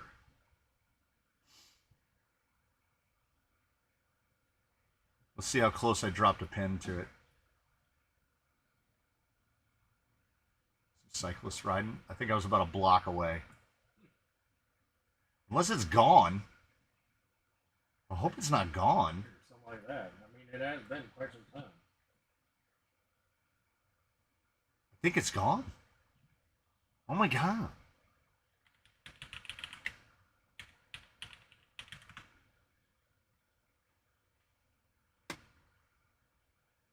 Yeah, South Coast Army and Navy surplus.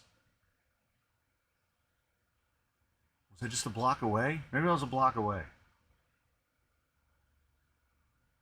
It might have rusted into oblivion. Might have rusted into oblivion and been there for 40 years.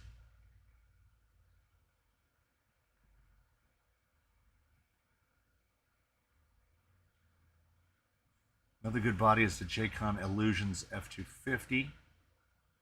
When I get home, I'm going to take a picture of all the Jeep bodies I have and show you, Mr. C. I do like Jeep bodies. We have, I'm not kidding, so few. So few. Like, Jeeps are the smallest number. Mr.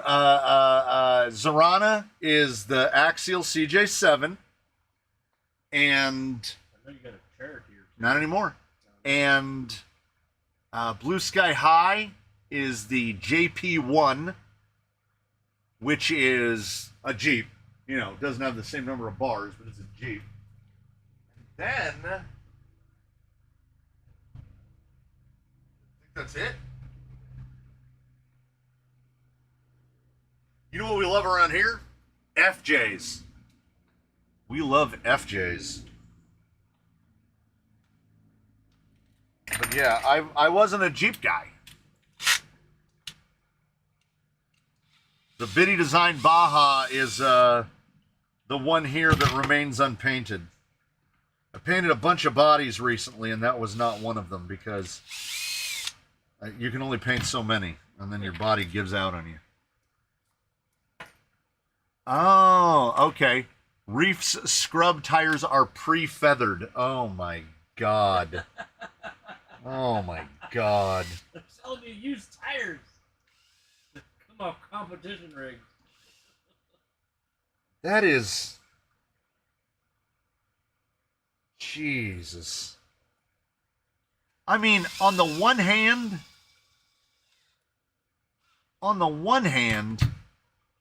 I feel like it's as expected as anything I could ever hear about reefs. But on the other hand, give me a break. Are they really 80 a pair or 80 a set? Yeah, I don't even have halves. So if I put this like this and butt this up against the end, that's 160. So it's cut to length for this thing, or order some Injora style because I'm going to need something incredibly short for the front. I might be able to make the front.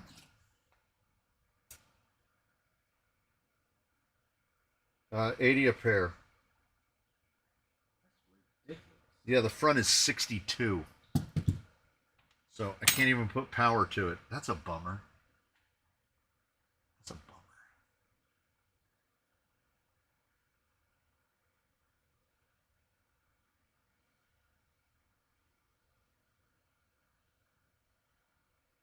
I just got done unboxing over 500 HO slot cars. That's a lot.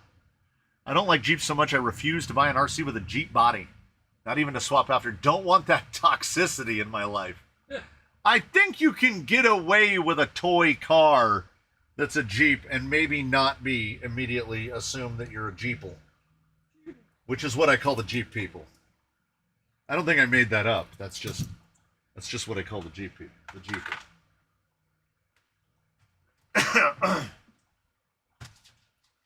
But when the wife said that she want, build her one that's the same, my first thought was another FJ. Can I build another FJ?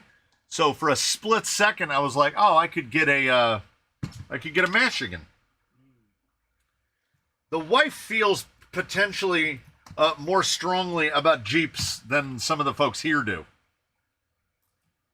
Like, I don't think she would even drive one. I'm going to try the scrubs out on my Circa Class 2. Report back and let us know. My desire to purchase Reef's tires is an irrational number, best expressed by a number below 0. So I was so overwhelmingly disappointed by the Crux.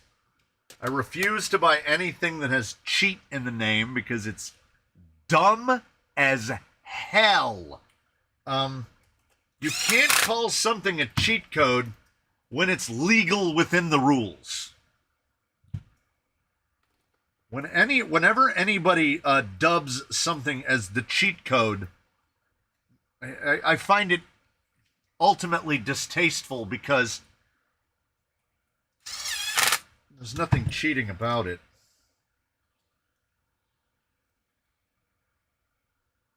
I mean, it's lazy. That's what it is. It's lazy. Circle allows scrubs. Yeah, if they aren't the idiotic unvoided lug, like these would not be legal if Circa is still doing because that lug is voided. That's also dumb. I told EXO the other day the cheat code is played out. Yeah, violently to the point where I'm not like it doesn't mean anything anymore. So where did I end up? I feel like this chassis could benefit from a lower link with more of a bend in it. That still gives me a bit of a teeter area there. But it sits great. That sits great. What did we end up with? Well, I thought, well, does it lengthen? This thing's 315. It's 315 wheelbase. So I can fit most any body. Woo! Whee! I don't know why my brain did not take into account the fact that this thing's got a 160 millimeter rear drive shaft and a 60 millimeter front drive shaft. Neither of which, ooh, wait, I have a tiny little stubby metal one. I bet this thing will droop enough to pull. Actually, I don't even think the stubby one is that short. God, a 60 is really small.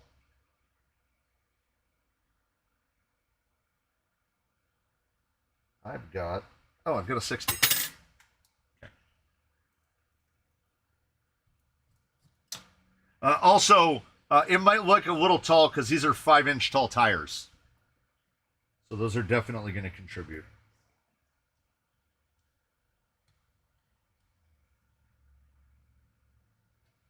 Ooh. Ooh. Okay, hold on. Hold on, Mr. Glowbacked. If the droop on that does not pull that drive shaft apart, then things just got good.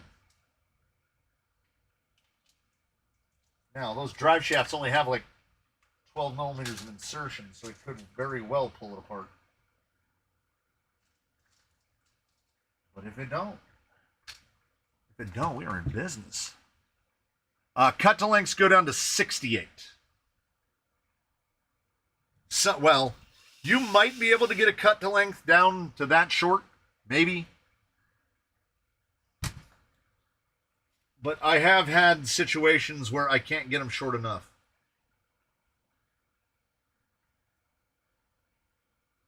I'm going to open an Amazon tab and I'm going to order a drive shaft. Well, let's see. Oh, yeah, we're good. Ooh. That's a fun noise. Look at that. Front drive shaft angle is unterrible. I didn't even clock it. Is it clocked? Yes. What? Thank what? All right. To Amazon.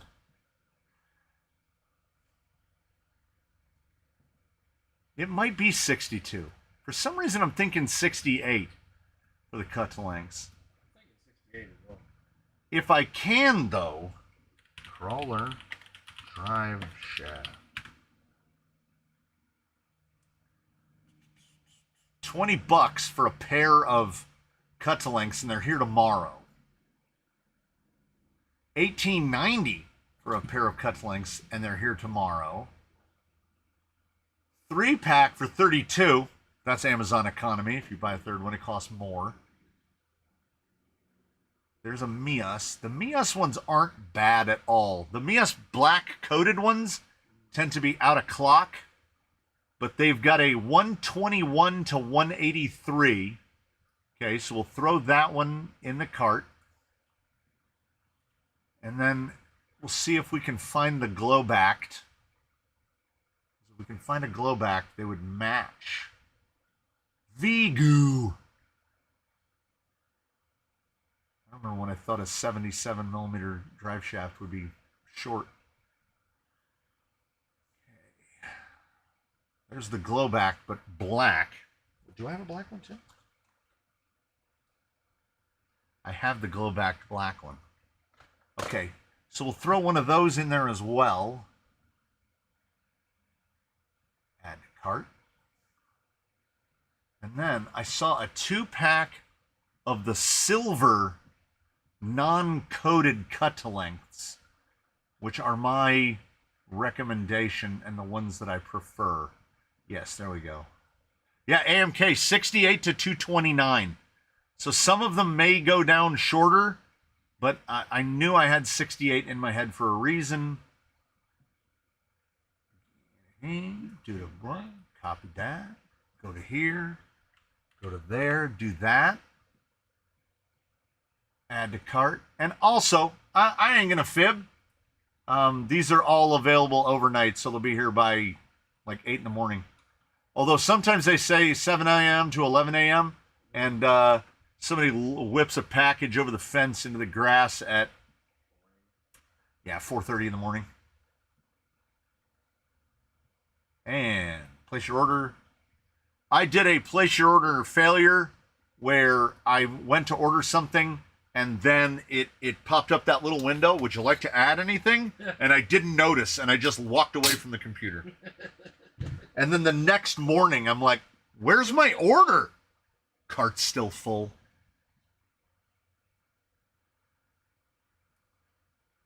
I think Mrs. C deserves a round of applause for her first outing at the Canyon. She did great. She did great. Putting up with me is tough. Yes. I found an old 35 KB Puller Pro in my drawer from when I first started. Didn't know what I was buying. Would it be any good for my Jolly Green? Yeah. Yeah, 3500 would work just fine. I run a 3300 on 3S, and I have to gear it up a little bit because stock gearing, 1887 on a Stealth with the TRX4 axles is 100 to 1. It's like 99.6 to 1. So yeah, you can absolutely get away with a 3500. I'm not a big in-runner guy, but if you got it, throw that business in there. I've been working what knuckles weights are on the front of that. These are the KYX. These are KYX for AR-44. They're the big ones. They're basically the same size as Deluxe. And they're great. They routinely go on currently unavailable. But when they have them, and often they've been around the same price as the Deluxe, and the Deluxe are a little heavier. These are a little bit smaller around, so they clear wheels a little bit better. And they're often on Prime where you can get them like next day delivery. Whereas Deluxe, you got to pay shipping and then you got to wait a couple days. So the choice is yours. I was watching your video. Seems quite different teaching how to crawl rocks and just doing it. Yeah, I don't know how to teach people to do it. What do you teach someone? Is I hand them a controller? Yeah. Oh, there are probably enough. There are probably Vanquish drive shaft pieces that I could make a long enough shaft out of, but that's all I got. This is all I got left, and I don't have any pieces longer than these. And as you can see, they're a bit blunted because they've been cut down, so these aren't even full length. And I only see 2 ends in there. In another bin, there should be 2 other ends, but if I've got to spend $25 on drive shafts, I will just spend $25 on drive shafts. It's not the end of the. Wait a minute, how long is this? Here's a Mias that is in phase. Did I just order a drive shaft and not need to? Yeah. Maybe.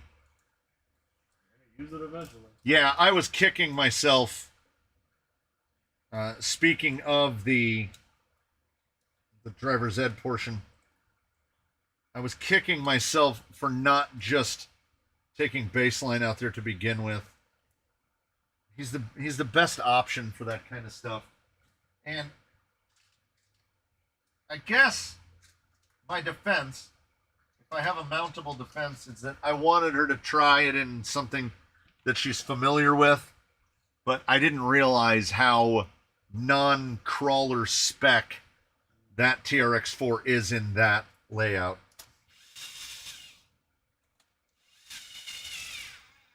I mean, it was running off of a 5200 battery, so that should have been an initial indicator. It's really hard to turn that when the spur gear is stuck into the bench mat. I do get to put power through it.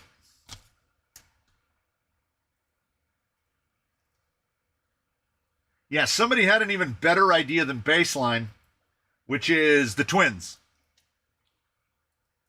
Because I can just power them both up. They're basically identical. We can switch back and forth, put a 2200 in each of them. And I can run the line and say, okay, try to follow me. I know. Well, I think for a first go, I think we both did great. I kept the stuff in frame. You have to understand. Riddle yourself this. How many times have I had to record someone else driving when I'm not driving? And we know I can't record myself driving. Aside from the trail stuff, I'm a tripod man. So, I wish I was a tripod man. We need the... I've lost the speed control somehow. There it is. Oof. That's an oofer right there. Okay. Okay. The difference between a trail truck and a rock crawler is like the NBA and the WNBA. Oh, God. We were out, me and the wife and the youngest were out for lunch, and the Fever was playing. They beat them, whoever the Fever was playing. The Fever was playing the Sky, and our good friend Angel Reese was not playing that day. And they're watching the game, and I believe the youngest said something along the lines of, they miss a lot, don't they? And I was like, no, the missing isn't the real issue. The issue is what they, in terms of sport, call the runs, which is one team will score 17 unanswered points in a row. And you're like, where else in sport does this happen? That would be the equivalent of, basically, in baseball, getting beat 40-0, or in football, the other team scoring, like, just as soon as the other team gets the ball, they intercept it and score immediately. Yeah. Like, it doesn't happen. Like, you watch the NBA, and if it's 3 unanswered baskets, it's crazy. What you guys have to remember is, if I lose what little train of thought I have, and I don't get this speed control hooked up, it's never going to happen. So I can't go carry Sheila over here until I've put... You can't reach her. You can't reach her. Which one's that? The giant pink one. Oh, you put it up? Yes. And I put Sheila up in a spot because I didn't want to knock her over. I put Sheila up in a spot where you have to be over 6 feet to be able to reach her. Well, where'd you put her? 'Cause where's the stepping stool? No, she's on the turntable. Oh. You'll have to move all the stuff out from in front of her. All right.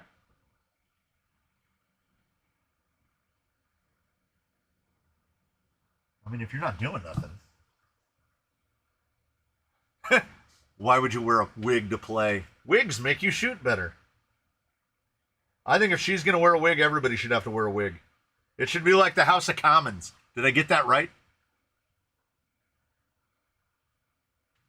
Did I British it? Yeah, having the fan removed, though, that's insane. How is it a sport if you can play it with a wig on? Okay. I don't think anyone can really think up an argument to that. That was the only complaint I had with that ESCN motor, where the wires were way too long. Of course, they were meant for a quad. Oh, yeah. Oh, I usually desolder all the wires on AM32s.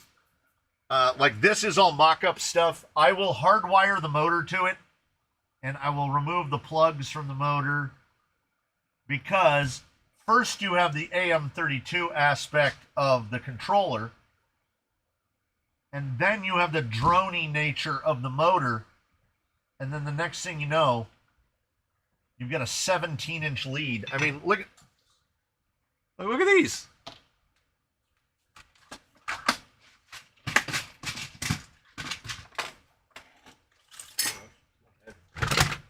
Heavy enough. Here, right this way. And I've got Did the spirits go away after I took those inflatable tires home? Yeah. Yeah. They do wear They do wear wigs. Yes. If Sheila is the pink you said about, then she's pink. Yes, she is. You will see her in just a moment.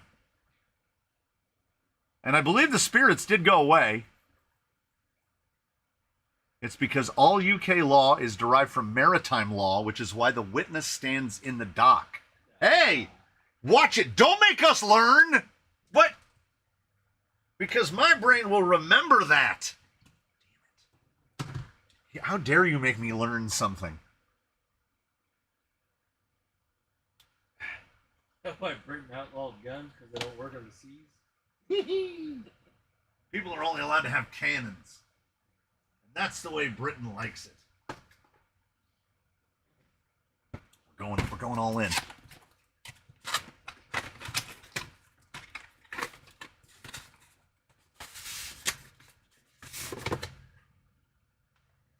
Oh boy, another lanyard for the lanyard box. When Sputter Crawler was here, I was pleased to give away a handful of lanyards. Because, you know, I only have 30 of them.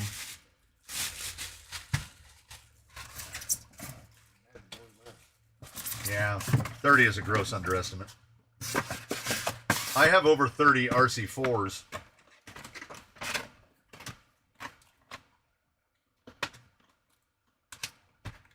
But I've never bought more than 3 at a time, so that's something. One of a suggestion for Trevor said, have her get up and close and personal rather than being 6 feet away. Oh, no, she was not 6 feet away. No. She was standing right next to me. I don't like how Radiolink runs their lanyards with the loop so that you can stretch it out so that it is so overcomplicated. 100%.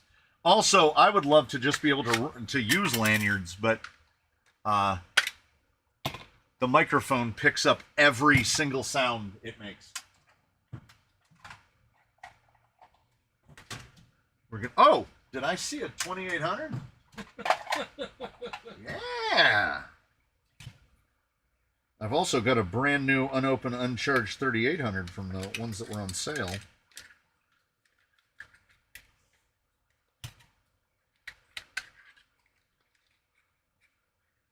I said give her 5 batteries and turn her loose. That's how we all learn. Yeah, but she, like... It's no fun when you're doing it by yourself.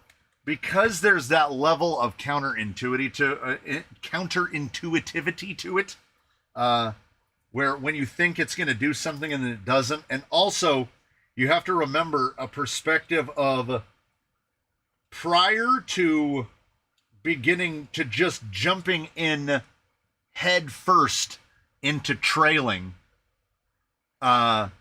she had basically never driven an RC car, ever. So she went right in.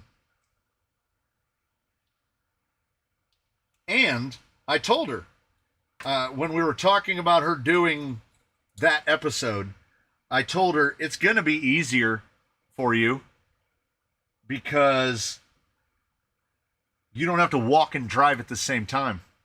Trailing, particularly if you're carrying a camera with you at the time, brings on a whole different set of challenges, like you can fall down or into a hole or step on a scorpion. Crawling, you're just standing there. So there's an advantage to that. I think she did great. She'd also never driven baseline before. I got a little bit of red light fever trying to drive one-handed while holding a gimbal and keeping it in shot, and I can't drive and record at the same time. I can trail and record at the same time. That's somewhat easier. I've got a battery that's got a little bit of sauce in it. I don't know where it is, though. I know I knocked some stuff off the bench, but I don't think I knocked the battery off the bench. 1300? It's not that. It's not, that one's charged. It's not that. It was the battery that I used in the Bronco earlier. No, I distinctly took it out. It had its balance cord tucked in. It's right here. It velcroed itself to another battery. I was like, I know it's here.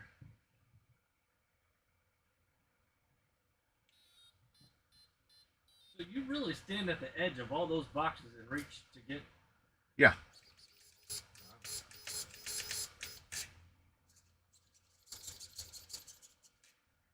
I think that's reversed. Or it needs to be reversed. Confirmed. You got to be really careful with an SA-75 too, because it is real fast. And we are going to endpoint it way down. Turning the wheel harder doesn't make it turn more. Yeah, that's true. But she knows that. She's pretty good. She picked up the steering. Fairly quickly. Yeah, fairly quickly. Quicker than I had anticipated. Remember the first one, she was weaving a lot, and then she stopped Yeah, weaving. and also, I had worried initially that starting her off, her G-Wagon is fitted with an Reefs 444. It's fitted with a 444, which is pretty quick. That's a pretty quick servo. And I was worried about that initially, but I think it was actually a better idea because now she's used to a servo that's really fast. Yeah. Rather than going from something that's really slow to something that's really fast.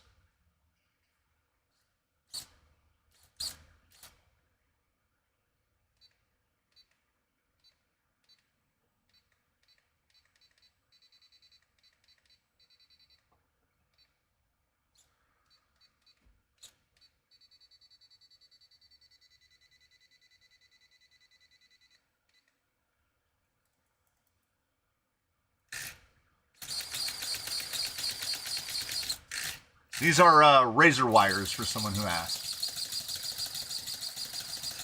Upgrade RC razor wires. Now, if we can... This is a terrible idea. I didn't even check to see if he's going forward. He is. Okay. Going forward.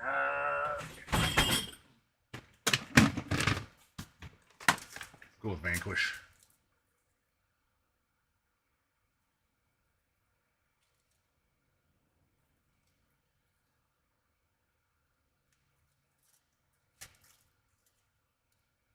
Perfect.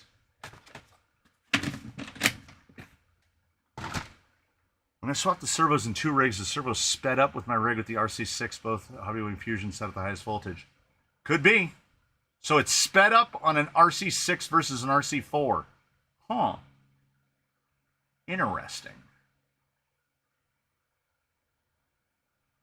What edition is your 4? It is the newest. It's a V3 with the new 5.1 receiver. So. Well, I mean, just that might different receiver might have. Ooh.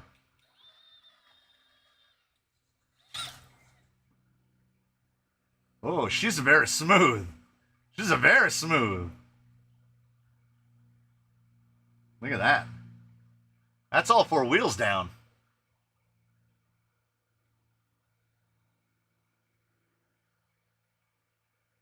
And mind you, no tuning. Hey! It's Ugo! Oh, sneaky peeky cheeky breaky. Look at that guy over there. Yeah, this is all right. This is all right.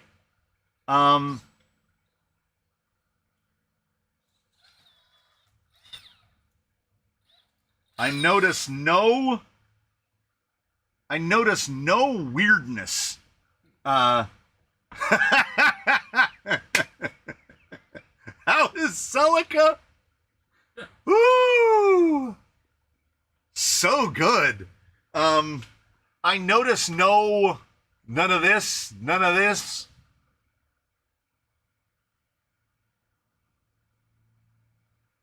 People have asked, I get this a lot. I get this question too frequently, honestly. What are your settings that you use on your like Escape 70s and whatnot? And I'm like, I take them out of the box and I put them in the car. And if the motor is rotating the correct direction, Bob is your uncle. And I think a lot of them are set up for, well, this is a full secure combo. So I think that explains why we get to right here. And there's no stutter, no judder at all. That is a test that you can do on your own, which is basically put it up against a wall like this. And when you go slow creep inside, when you go like this, if that motor goes, you can do an adjustment inside the Wi-Fi programmer for this and make it stop. Can I remember what it is? No. I should write it down though. So this thing needs a body. I don't know what we're going to do about a body. But we'll figure something out. Because it's 313. It is, on this wheel set, 260 outside to outside. Do you remember the servo we traded? I went to purchase another AFG and it's now. Yeah, AGFRC, I think it's the tariff stuff. I desperately wanted to get two of the what is it? The the A66 FHLW, whatever the half heights are. I wanted to get two of those. After shipping from AGFRC, $300 for two servos, and that's not going to happen. I got to live a little bit in reality. So I'll do the cleanup. I'll get that centered. I've got, in order to ghost ride this, I've got to have something to ghost ride over it. I have one thing I can try to line up. Oh, but wait. I have one thing I can try to line up, but let me move this out of the way. If you aren't ready, get yourself ready. Gird your loins.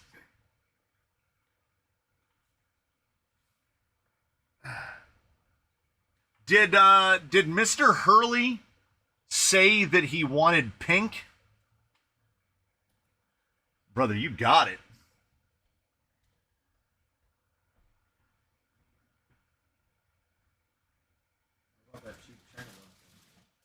Well, I bought a full creep.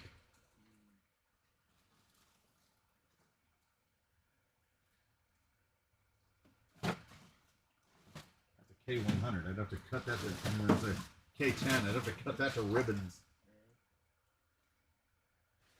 Oh.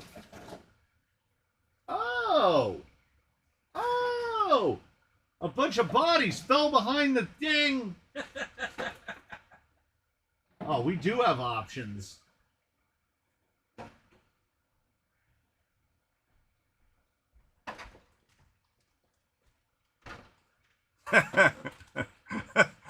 Oh my God.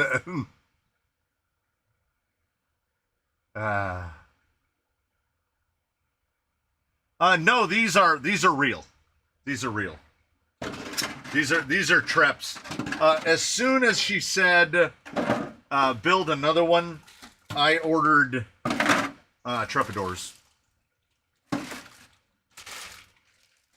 Because I know that's what I wasn't ready for that much pink. So the doors are a little stiff now, but we can go indoors, figuratively and literally. So I did the work. This was definitely more. Look at the little blue. Look at the hint of blue right there. Look at the hint of blue right there. That would bother me if I knew it would ever be visible, because there's never going to be a camera looking in the door. But it doesn't bother me at all. Because my decision to paint the interior and the exterior two different colors was perhaps not well thought out. Look at that.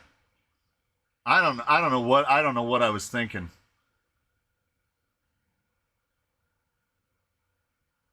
And are you ready? I don't know if you're ready.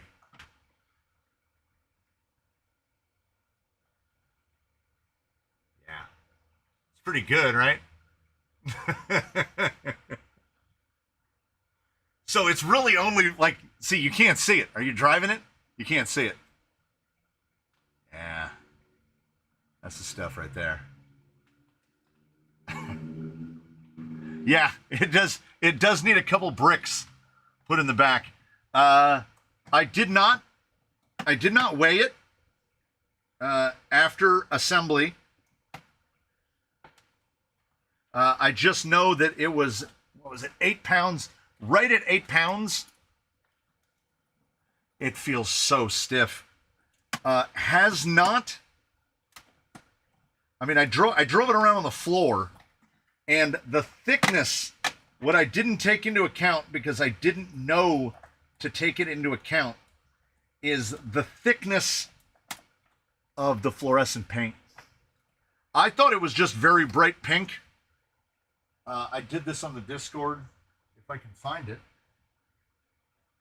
Can't find it. Oh, there it is. So, this is not just very bright pink.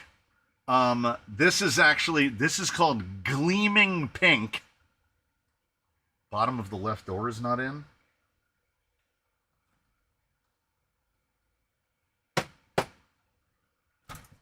Fixed. This is fluorescent pink. When they say fluorescent, what they mean is you have to get this really far away to see it kind of just right, but I wish that this would translate over video what it does in person. It is the most incredibly bright pink. It does light up. There you go. It's not just pink, it's the pinkest pink ever to pink. This light makes it almost too bright. And it turns the interior purple. Huh. Well, because it's UV. It's really pink, guys. It's really, really pink. You can see that pink from space. Something happened to the camera from the hot pink. It changed the color on me. Yeah, in person, when I do this, that's not white. The camera picks it up as white, I think, like, see, like here? But in person, it is incredibly day glow, cosmic bowling pink. It's incredibly pink. And my favorite thing about the whole thing, it might fade from the UV sun, they actually definitely say that this color will not remain color fast as long as other colors because of the saturation or because of the composition of the paint. I don't know, one or whichever. This has 4 coats of of Krylon, the Fusion Max 5-in-1 flat over the top of it. So this would actually be more pink without the flat over the top of it. And my favorite part about the whole thing, to me, this is that next level stuff. Like, it was a lot of work to paint the entire bottom of this black. And it was like 3 coats to get the whole bottom. And there's still some spots. They're out of frame right now. There are some little spots. See right up there? That should be black. But after I blacked it, I matte coated all of it. This makes me so jealous. Like, Bruce is just blue. And also this, I mean, you'll never see this again. You'll never see it look this again. Yeah, right? Hizzy is spot. The black underneath is where it is absolutely at. But as I said aloud, while this thing is still going off the fumes. Like, this thing is still going off. It has not been curing long enough. It's giving me a little bit of a hey being near it. So much paint over such a short period of time. That I forgot my train of thought. I shortened the rack. The rack is flushed down on the roof. Yeah, after a few hours trailing, it'll bleach down to a slightly lesser eyeball peeling pink. Yeah. Actually, pink fenders might be great. Before the fenders go in, what I have to do is the little pins that hold the hood closed, I have to sand the paint off of them because that paint is thick. Hard to open the hood. The only way to open the hood is to press the hood open from the inside. So I did the whole firewall black, the underside of the hood. Yeah, definitely huffing a bit of the fumes. And she's going to be running the Ovonics, and the Ovonic just fits right in there like that. So once the fenders are in, like, look how clean that is.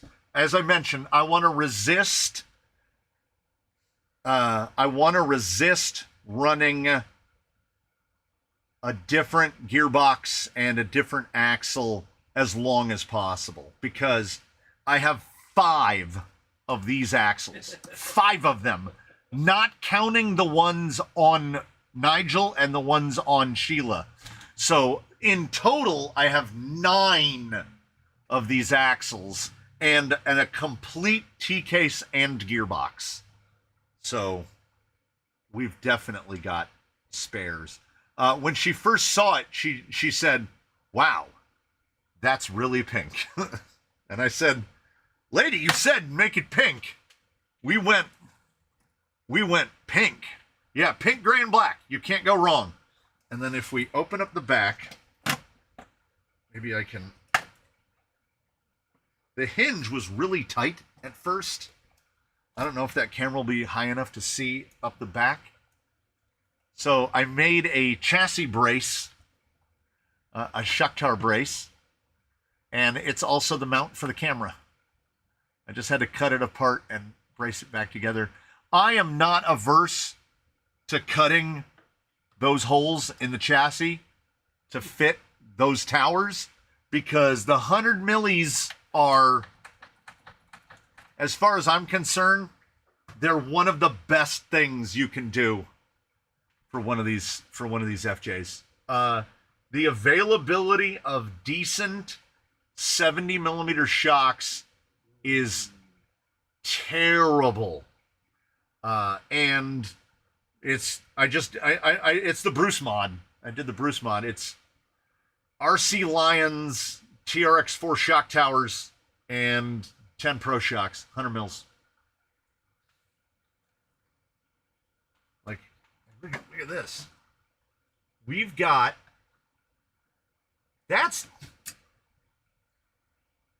we got 60 millimeters, man. Full stock. Never been run. 60 mil of articulation, and I filled these with, I want to say I filled them with 3,000. I filled them with 240 weight, and it feels great. It's going to really slow that body roll.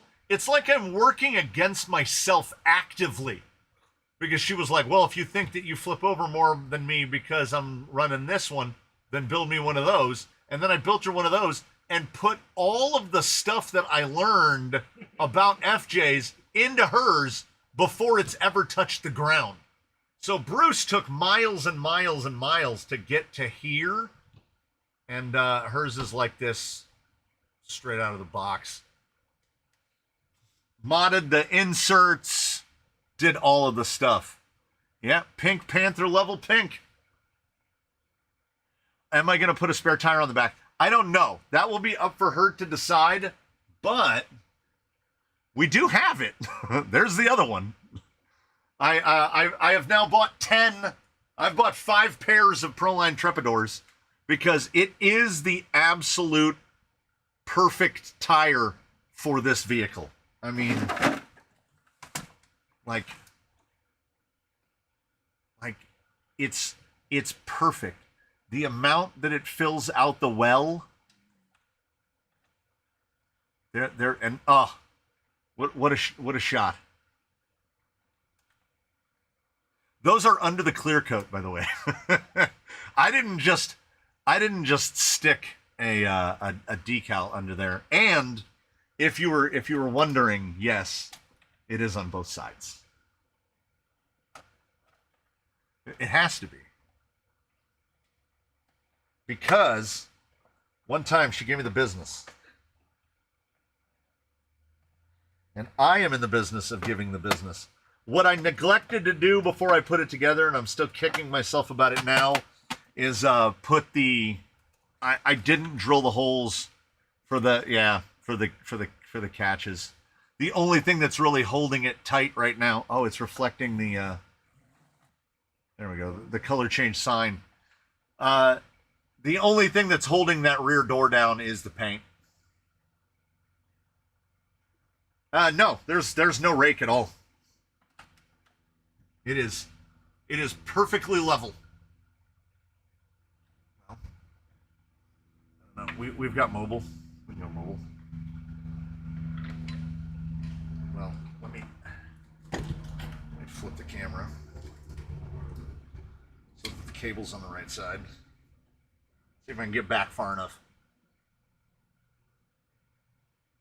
Okay, there you go. No, she's very pink. And she's very level. No, she should do great. And the crazy, I'm telling you, I can't establish it to you enough. As pink as it looks on camera, it's way more pink than that in person. Oh, well, the bench has a rake.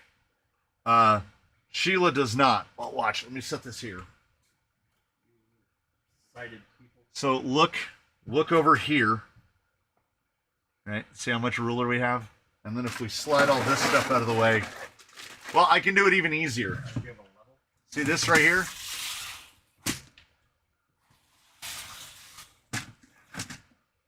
The building is sloped about 2.5 inches from that side to that side. This shed was built by 3 idiots over the course of a few years. I just remembered that Mr. Truitt gave me this, and I own a heat gun, and I can heat gun all the stickers off. And then we can paint it appropriately because I completely forgot that I had this. Yeah, just paint with the stickers on. I mean, that's our guy, right? Like, Bosch. There you go. We don't even need to bother to look at the other ones. I've got a full creep. I've got a full J-Concepts creep. I would have to end up cutting the fenders all the way off to get it to clear in the back. Look at that. Look how good that is. We've done it. What body is that? It's the Tough Color Cliffhanger. Ah. It's perfect. You can't get those Ranger bodies anymore. Oh, it's sitting on all the wires. That's why it won't go down any lower. Boom. I have no complaints. Is that a clear full body put of the bag? Oh, what's that clear? One is a creep and one is a stage killer. But this kind of fits. Like, well, I mean, it doesn't kind of fit. This actually, both in the spirit and physically fits. It can't. Oh, it's got posts. It's got posts on the front. What? Wait, it would have to be spaced out a little bit. I was going to unbolt those. Now I don't need. Boom! We're going to carve this bad dog up because I don't care. I don't even care. Look at that. That sits great. Try to come at me. Try to tell me that doesn't sit great. Look at it with its little fat tires. It's got its little fat tires. I will probably cut the fenders way back. And heat gun all the stickers off. Because I got to paint it. Nope, not even going to paint it. Just going to run it gray. I'm going to heat gun the stickers off. Then we're going to run it gray. No, these are not 2.2s. These are the Razor Wire 1.9s, which are 5-inch. So these are proper class 3 tires on it. Yeah. The 0-hour paint job. Look how good it sits. And Mr. Truitt had put body mount posts through the front of the body, and they just happened to line up. It sits pretty good. Put it right like that. Bosch. Solid. Yeah, Gozer would be great on this because a Gozer clears big tires.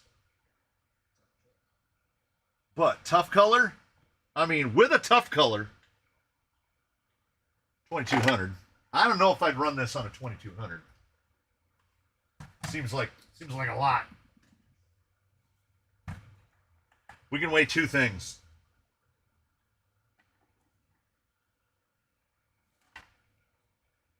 $24.83, aka 5.47 pounds, 5.5 pounds RTR, with those monster knuckle weights in the front, which are like 300 grams of that 2500. And while we're at it,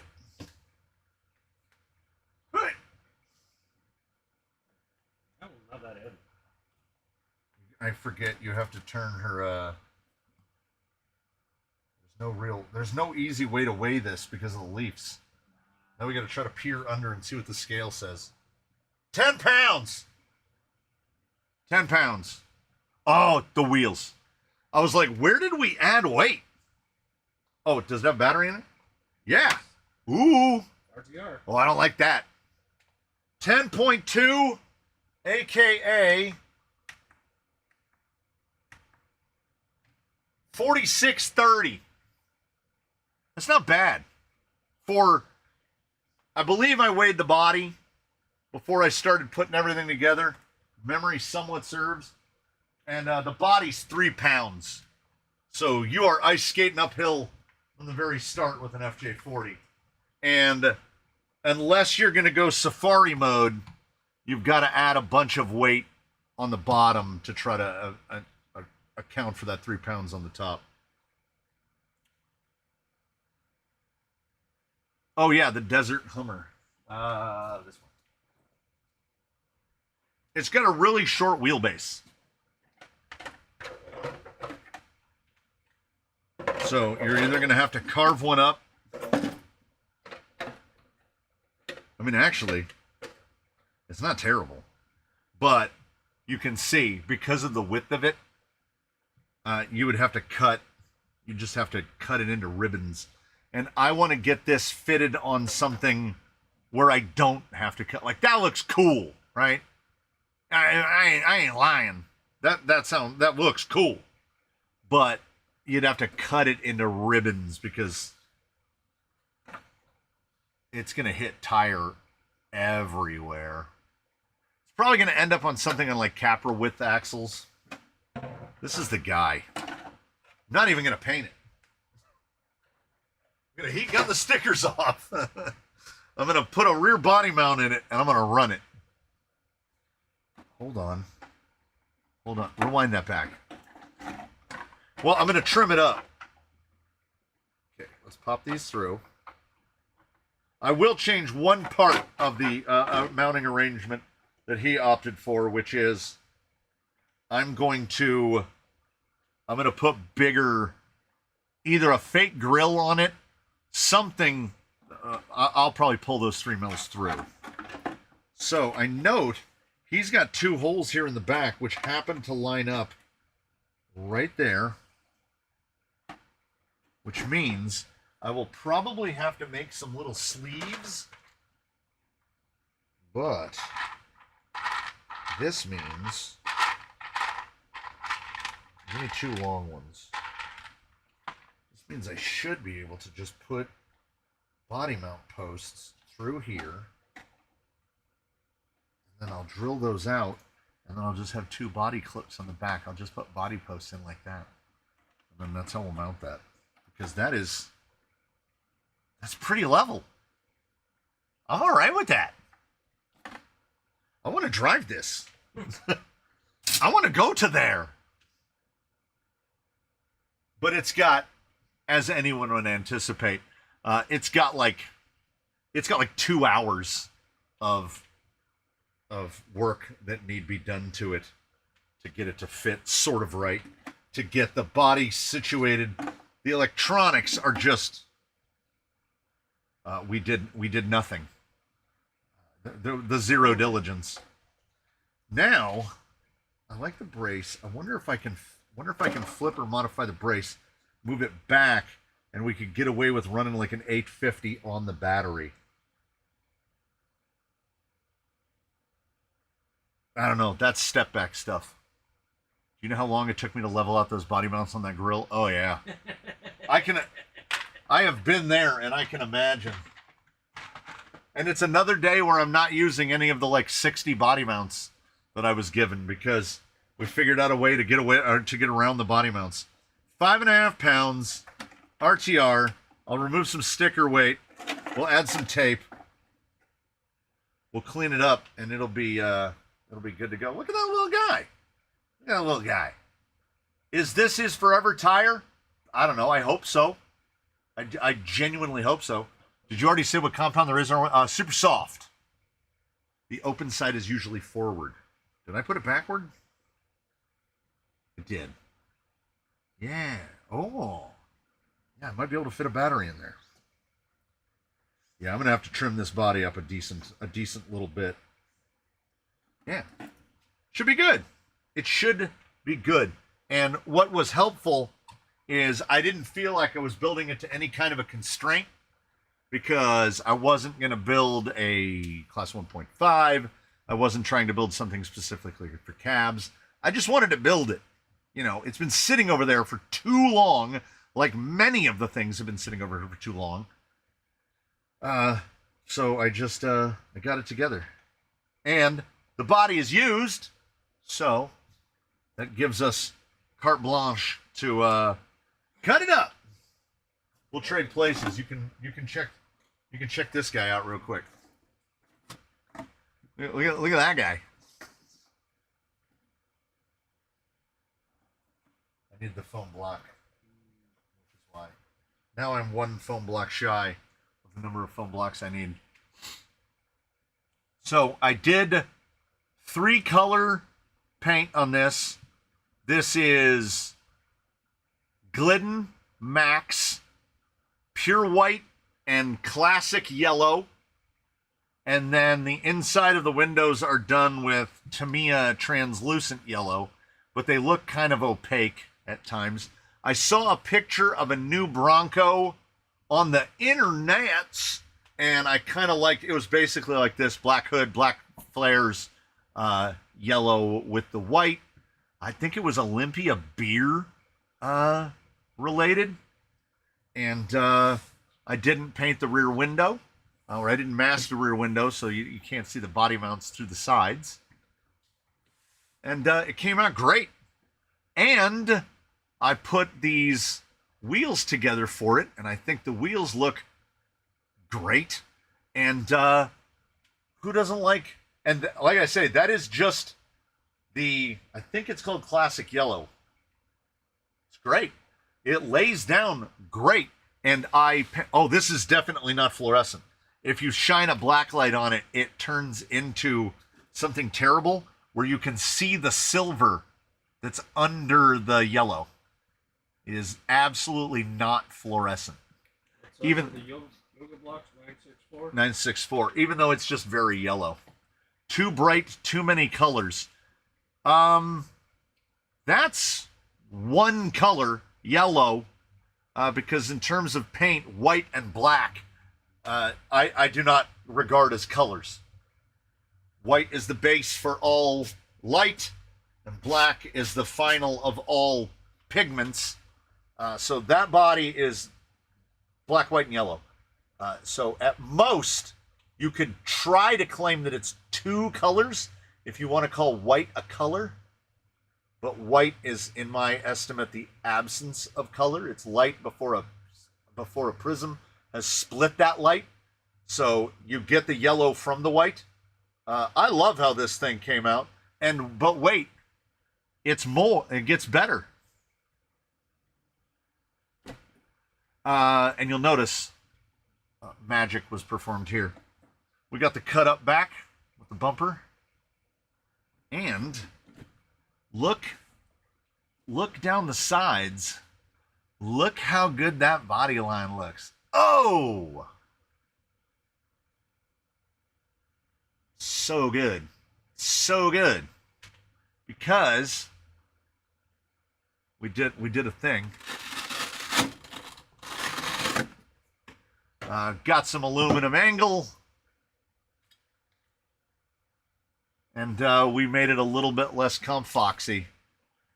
Literally 2x2. Bolt on the plates. Barely finish the edge. Clean them up with some 80 grit sandpaper. Slap it together. Velcro on the insides. And we don't even have to use body clips now. Class 1.5, man. I'm here for it. I want to build at least one more. I don't know what the third one will be based off of. Ignoring Rusty, of course. Rusty would be the zero. He's the patient zero. He was the first one.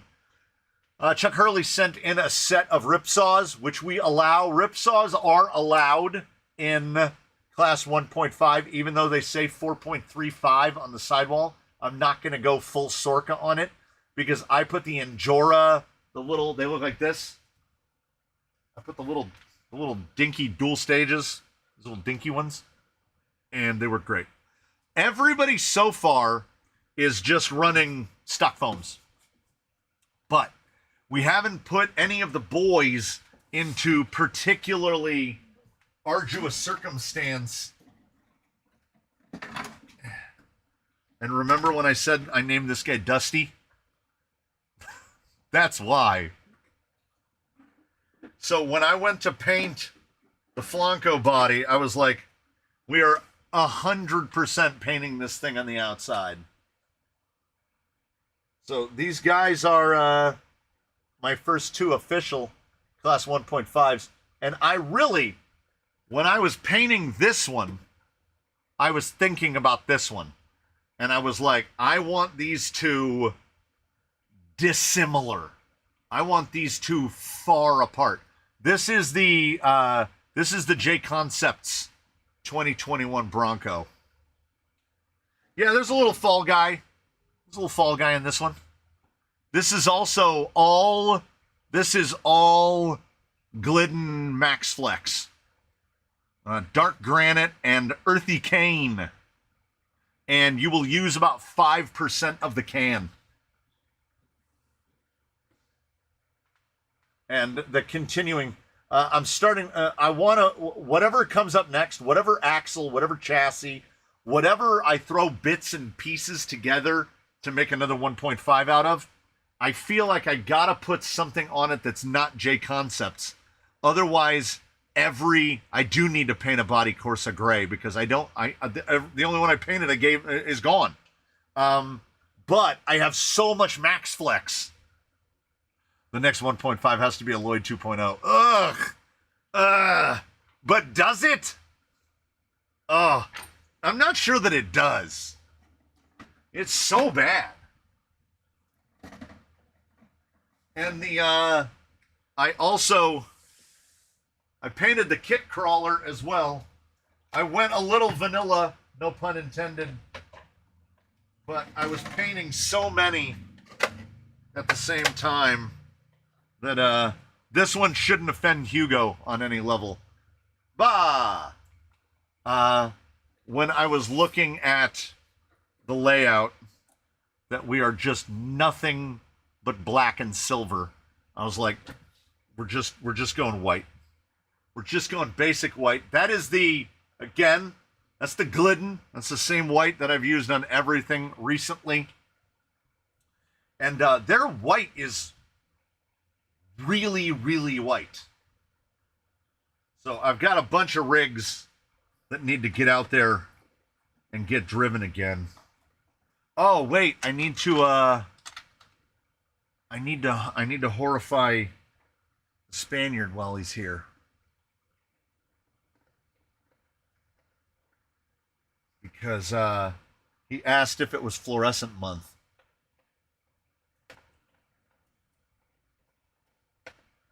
And it kind of is. He's got his two little guys. We go very Spartan on the decals around here. Oh, and tinted windows. Tinted windows are the way to go, man.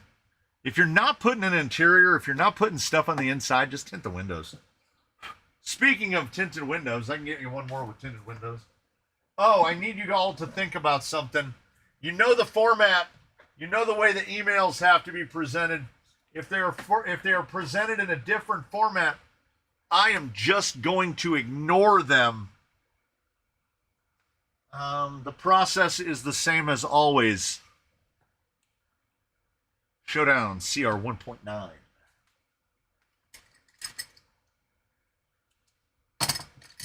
No namey, potentially. 5 wides, widey boys, stamped steelies, 5 spoke hubs. Don't come at me because you can't change the hub. The hub is the hub. If you want to change the hub, Injora gunmetal, same type of steely, but with more triangles. With more triangles. It's another one. I've got another set. Hyrax. You know how we feel around Hyrax. These have been sitting at someone's residence for a while. On one of them, you can see the dot. Dot used to be right there. What color did the dot used to be? I don't know. It's gone now. They still stink. So I don't know. They could be Predator. They could be G8. It'll be a mystery. Another set of the 5ers. But these are black 5ers. Remember, as usual, all donations to the Canyon are sincerely appreciated. I basically give all this stuff away for the cost of shipping, but it does help keep the lights on. So if I tell you it's $8 for shipping and you send $8, I'm not saying that I feel like that counts towards your character. But not saying that isn't a consideration that crosses my mind. And then in this box, you know what's in this box. The worst radio in the world. 1060, 1040, 1040. These are all of Sheila's stock electronics, all of them, everything, and the wheels and tires. Now, all stocks from an FJ40. And like, when I say new and unused, I mean never even had batteries put in them, never even had voltage applied to the electronics. I don't want them.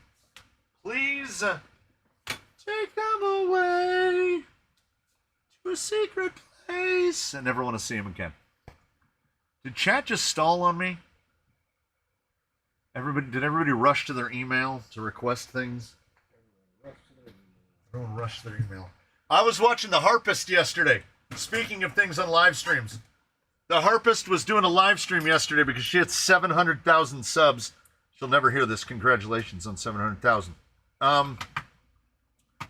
So they were doing a bonus stream, and there's this fantastic 4 milk, blue milk. So Russ ordered blue milk, and when it said that she was going to drink the blue milk, 1,000 people showed up in her live stream. Her live stream went from 475 or so to 1,500 in the span of about 5 minutes. So they were calling them the Milk Gooners from there out. And it was the most, hands down, unhinged Harpist live stream that I've ever seen. It's ridiculous. Gunmetal 5-hole, gunmetal 6-hole, black 5-hole, 1.9 Showdown CRs, unknown compound Hyrax that don't look like they've ever touched the ground. These were sent in, and I told the gentleman who sent them in that what I can use, I will use, and what ain't going to get used gets gone out. Oh, look at those. Tuxedo. Color are they? Black, white, and gray. Ooh, I stitched up my side.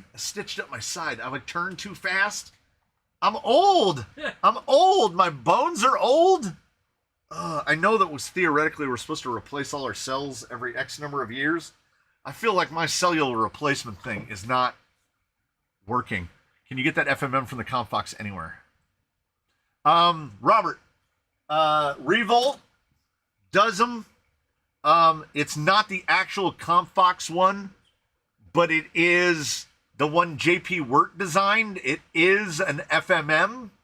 No, I don't have a stealth one. I have the LCXU one in service right now. But yeah, it's basically the same thing. I don't know if Irwin has a US distribution point for it, but I'm sure you can get in contact. If you contact Irwin Revolt on the Discord, I'm sure he can point you in the right direction. Charles, I have not painted that body, no. I still have, there's about a dozen bodies that need painted. I haven't painted Eddie yet, which is a problem because Eddie was fitted with a rock one that, at least so far as I know right now, is still not painted. And that body, he ran Crawlympics, or part of it, with that body on. So it has been a year since Eddie has had a painted body. I need to just paint his body. But because of having Sheila completely torn apart, I had the motivation to paint a body. And then, like a puff of smoke, it was gone. I have no desire to paint a body right now. I should have known that I got too ambitious. I have 5 videos lined up. All right? Quick views and other assorted things. And all of those other assorted things. Yeah, see, that's the problem, Mr. Spain. I would love to paint Eddie as the same design as his OG body. And it's a lot of masking, and it's going to take time. I just have to do it. Because otherwise, what I'm going to keep doing is I'm going to keep talking myself out of it, and I'm going to keep putting it off. So this guy right here, he got repaired, right? Because the drive shaft had basically just, the screw had backed out, and he just rattled himself apart. Well, he doesn't look like Eddie, but he's not painted. If and when I paint his new body to look like the old body, he'll be like, hey, it's Eddie again. Also, Spain, I want you to sit down for a moment. I hope you're sitting down for this. I want you to talk. I want you to hear about what Miss Kondo often talks about, which is sparking joy. Which is, I attempted for many years to make myself like a VFD twin paired to straight axles. Eddie has been on 4 different sets of axles. I could not make myself like the VFD twin paired to straight axles. I just don't like it. Because if you gave me the choice, drive Argentum or drive Eddie, I would pick Argentum 10 times out of 10. because Eddie was beginning not to spark joy. So I thought maybe it's the straight axles after he was on his second and third set of straight axles. So I put him on the 10 Pro Portals, and it's pretty good. And then I sent his body out to paint 6 months ago, and he was bodiless, and I was like, I would now like to drive him. So I bought him the Baja. As soon as I saw that Biddy Design Baja, can you tell that Baseline needs a spa day? Let's see, are any of those... So look at the rear rod ends. There should be a round part sticking up from those rod ends. It will not be long before that paper-thin bit of plastic just wears through and they fall off. Look at that. Look at the honing on that. Where does the cover start? Baseline has done some stuff. So, also, when I had the front drive shaft apart, it's doing that aluminum chalking. Baseline needs to be fully torn down. I know you answered recently on my comment on the video, and I don't get why. I didn't say anything about swapping straight to portals. So it's the body then. So the body makes the vehicle? Is that... We got to be careful there. Because other than the body and the axles, he's still the same vehicle that he always was. Like, everything else is still the same. So you saying that he doesn't look like Eddie anymore means that he has a clear body on him, because... Change his name now.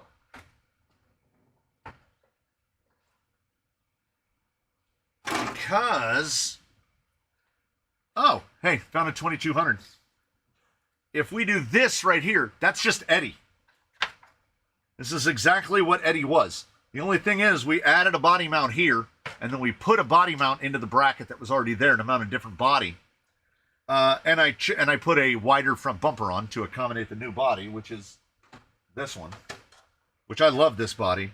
And this body is going to be fantastic once it's got all of its interior bits and steering wheel and everything put all in it.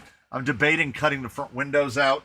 I'm debating cutting in the roof vent. And then you put them down, and if anything, I feel like this is every bit as much the spirit of Eddie as ever was. Still on his landmines. But he's on portals now, so he's actually pleasant to drive. Like, I don't know. Also, I don't think I actively prescribe to the notion the vehicle is the vehicle if you want to. He doesn't look like Eddie because he doesn't have his OG camper body, but instead an unpainted truck body. I mean, that's fair. That's definitely true. His camper body is somewhere in this building. I don't know where.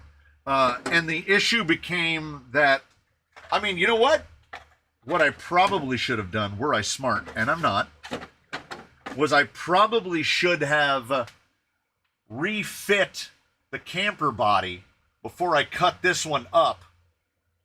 Because what if it was the axles? What if it was the axles and it wasn't the body? What if the camper body is just fine when it's offset by the additional low weight of the portals with the gigantic deluxe knuckle weights on it? What if it drove great with the camper body on it? We could just go back to the camper. You hear the mental process that I'm running through where I'm like, just put the camper back on. And I probably would, if I knew where the camper was.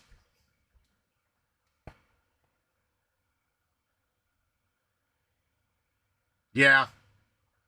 Once his body is painted like his OG body, you'll see him and go like, oh, he is Eddie. Right now, I can't tell him apart from the new 5 rigs that I've missed in the 3 weeks of videos I still have to watch. Yeah, 100%. Yes, I am absolutely knocking them out at an unsustainable rate. The full Mantis chassis is right behind me. Yeah, that's the Revo. That's Irwin's chassis. Ah. So what I had planned to do today, before I decided to build that Lone Ranger, who no one even asked. No one even asked what his name is. Uh, his name is obviously Victor, and if you understand that reference, then we are friends. My original plan was Spa Day baseline, but I guess I'm gonna do that sometime. I'll figure it out because he's supposed to film a tire test first thing in the morning. I'm sorry, buddy. I'm sorry, bud. You might have to go out just like you are and film at least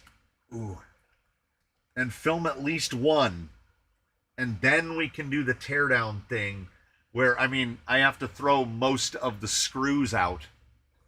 Like he has been ridden hard and put up wet every day.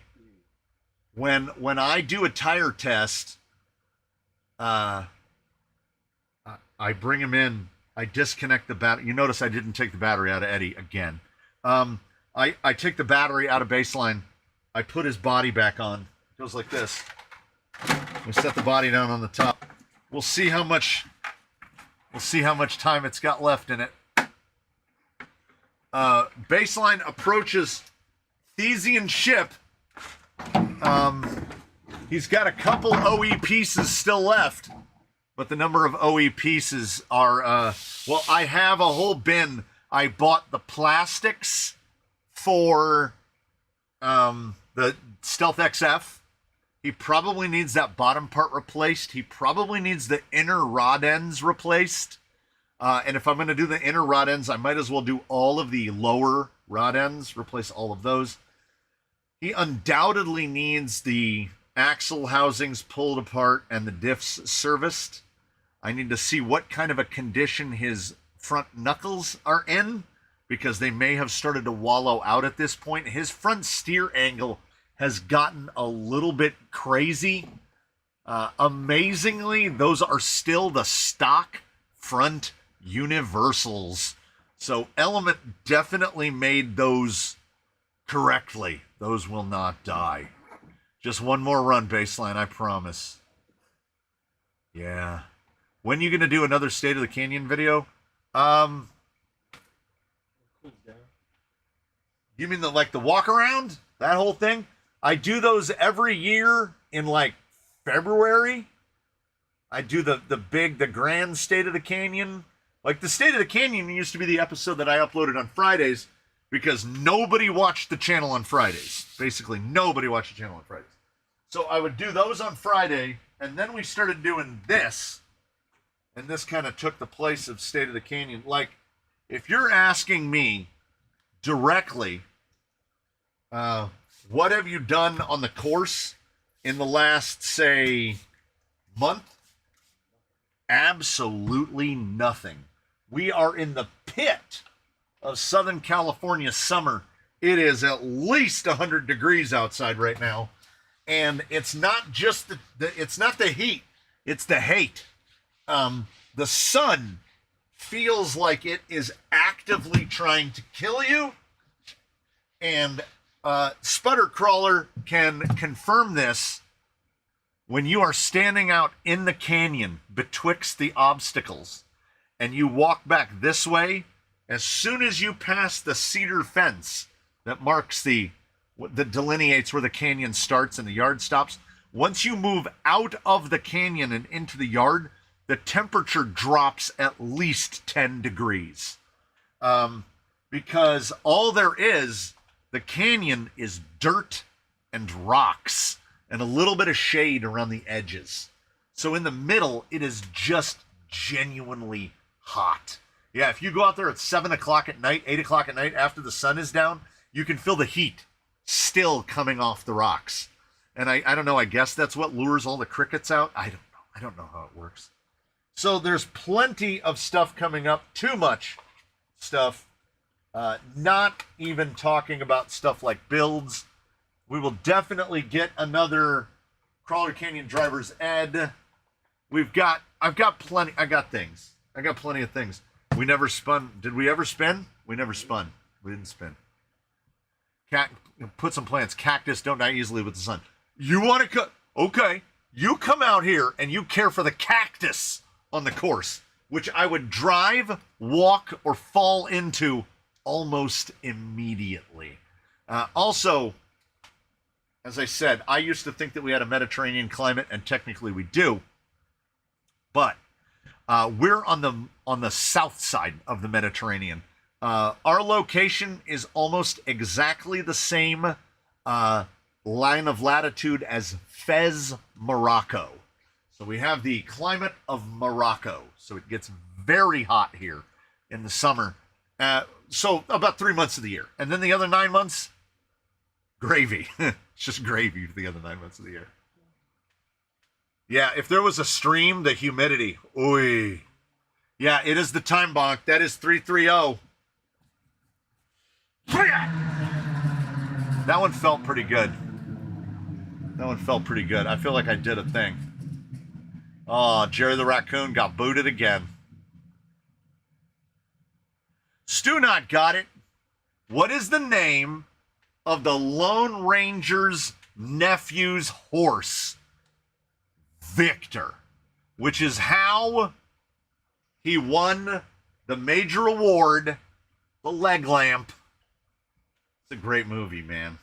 It's a great movie. So that one is definitely Victor. You will see the pink one out here on the trails pretty soon. She is terrified to drive it. Genuinely. And I told her, it's easy peasy. Plus, honestly, knowing that that's 10 pounds makes me feel pretty good about Bruce only being 15. Because Bruce could easily be 18. His front bumper alone is a pound. So yes, time-relevant salutations, everyone. I'm stealing that. Thank you all for stopping by the canyon and enjoying this time with us. Thank you all for being who you are. Don't forget, there's a video in a half an hour on paint for, I believe the video is called Tech Tips, Paint for Polycarbonate. So if that is something that is relevant to you, watch it. And if you have any questions, ask them. And I will do my very best to respond. So, everybody, we will see you next time. From here or there or everywhere.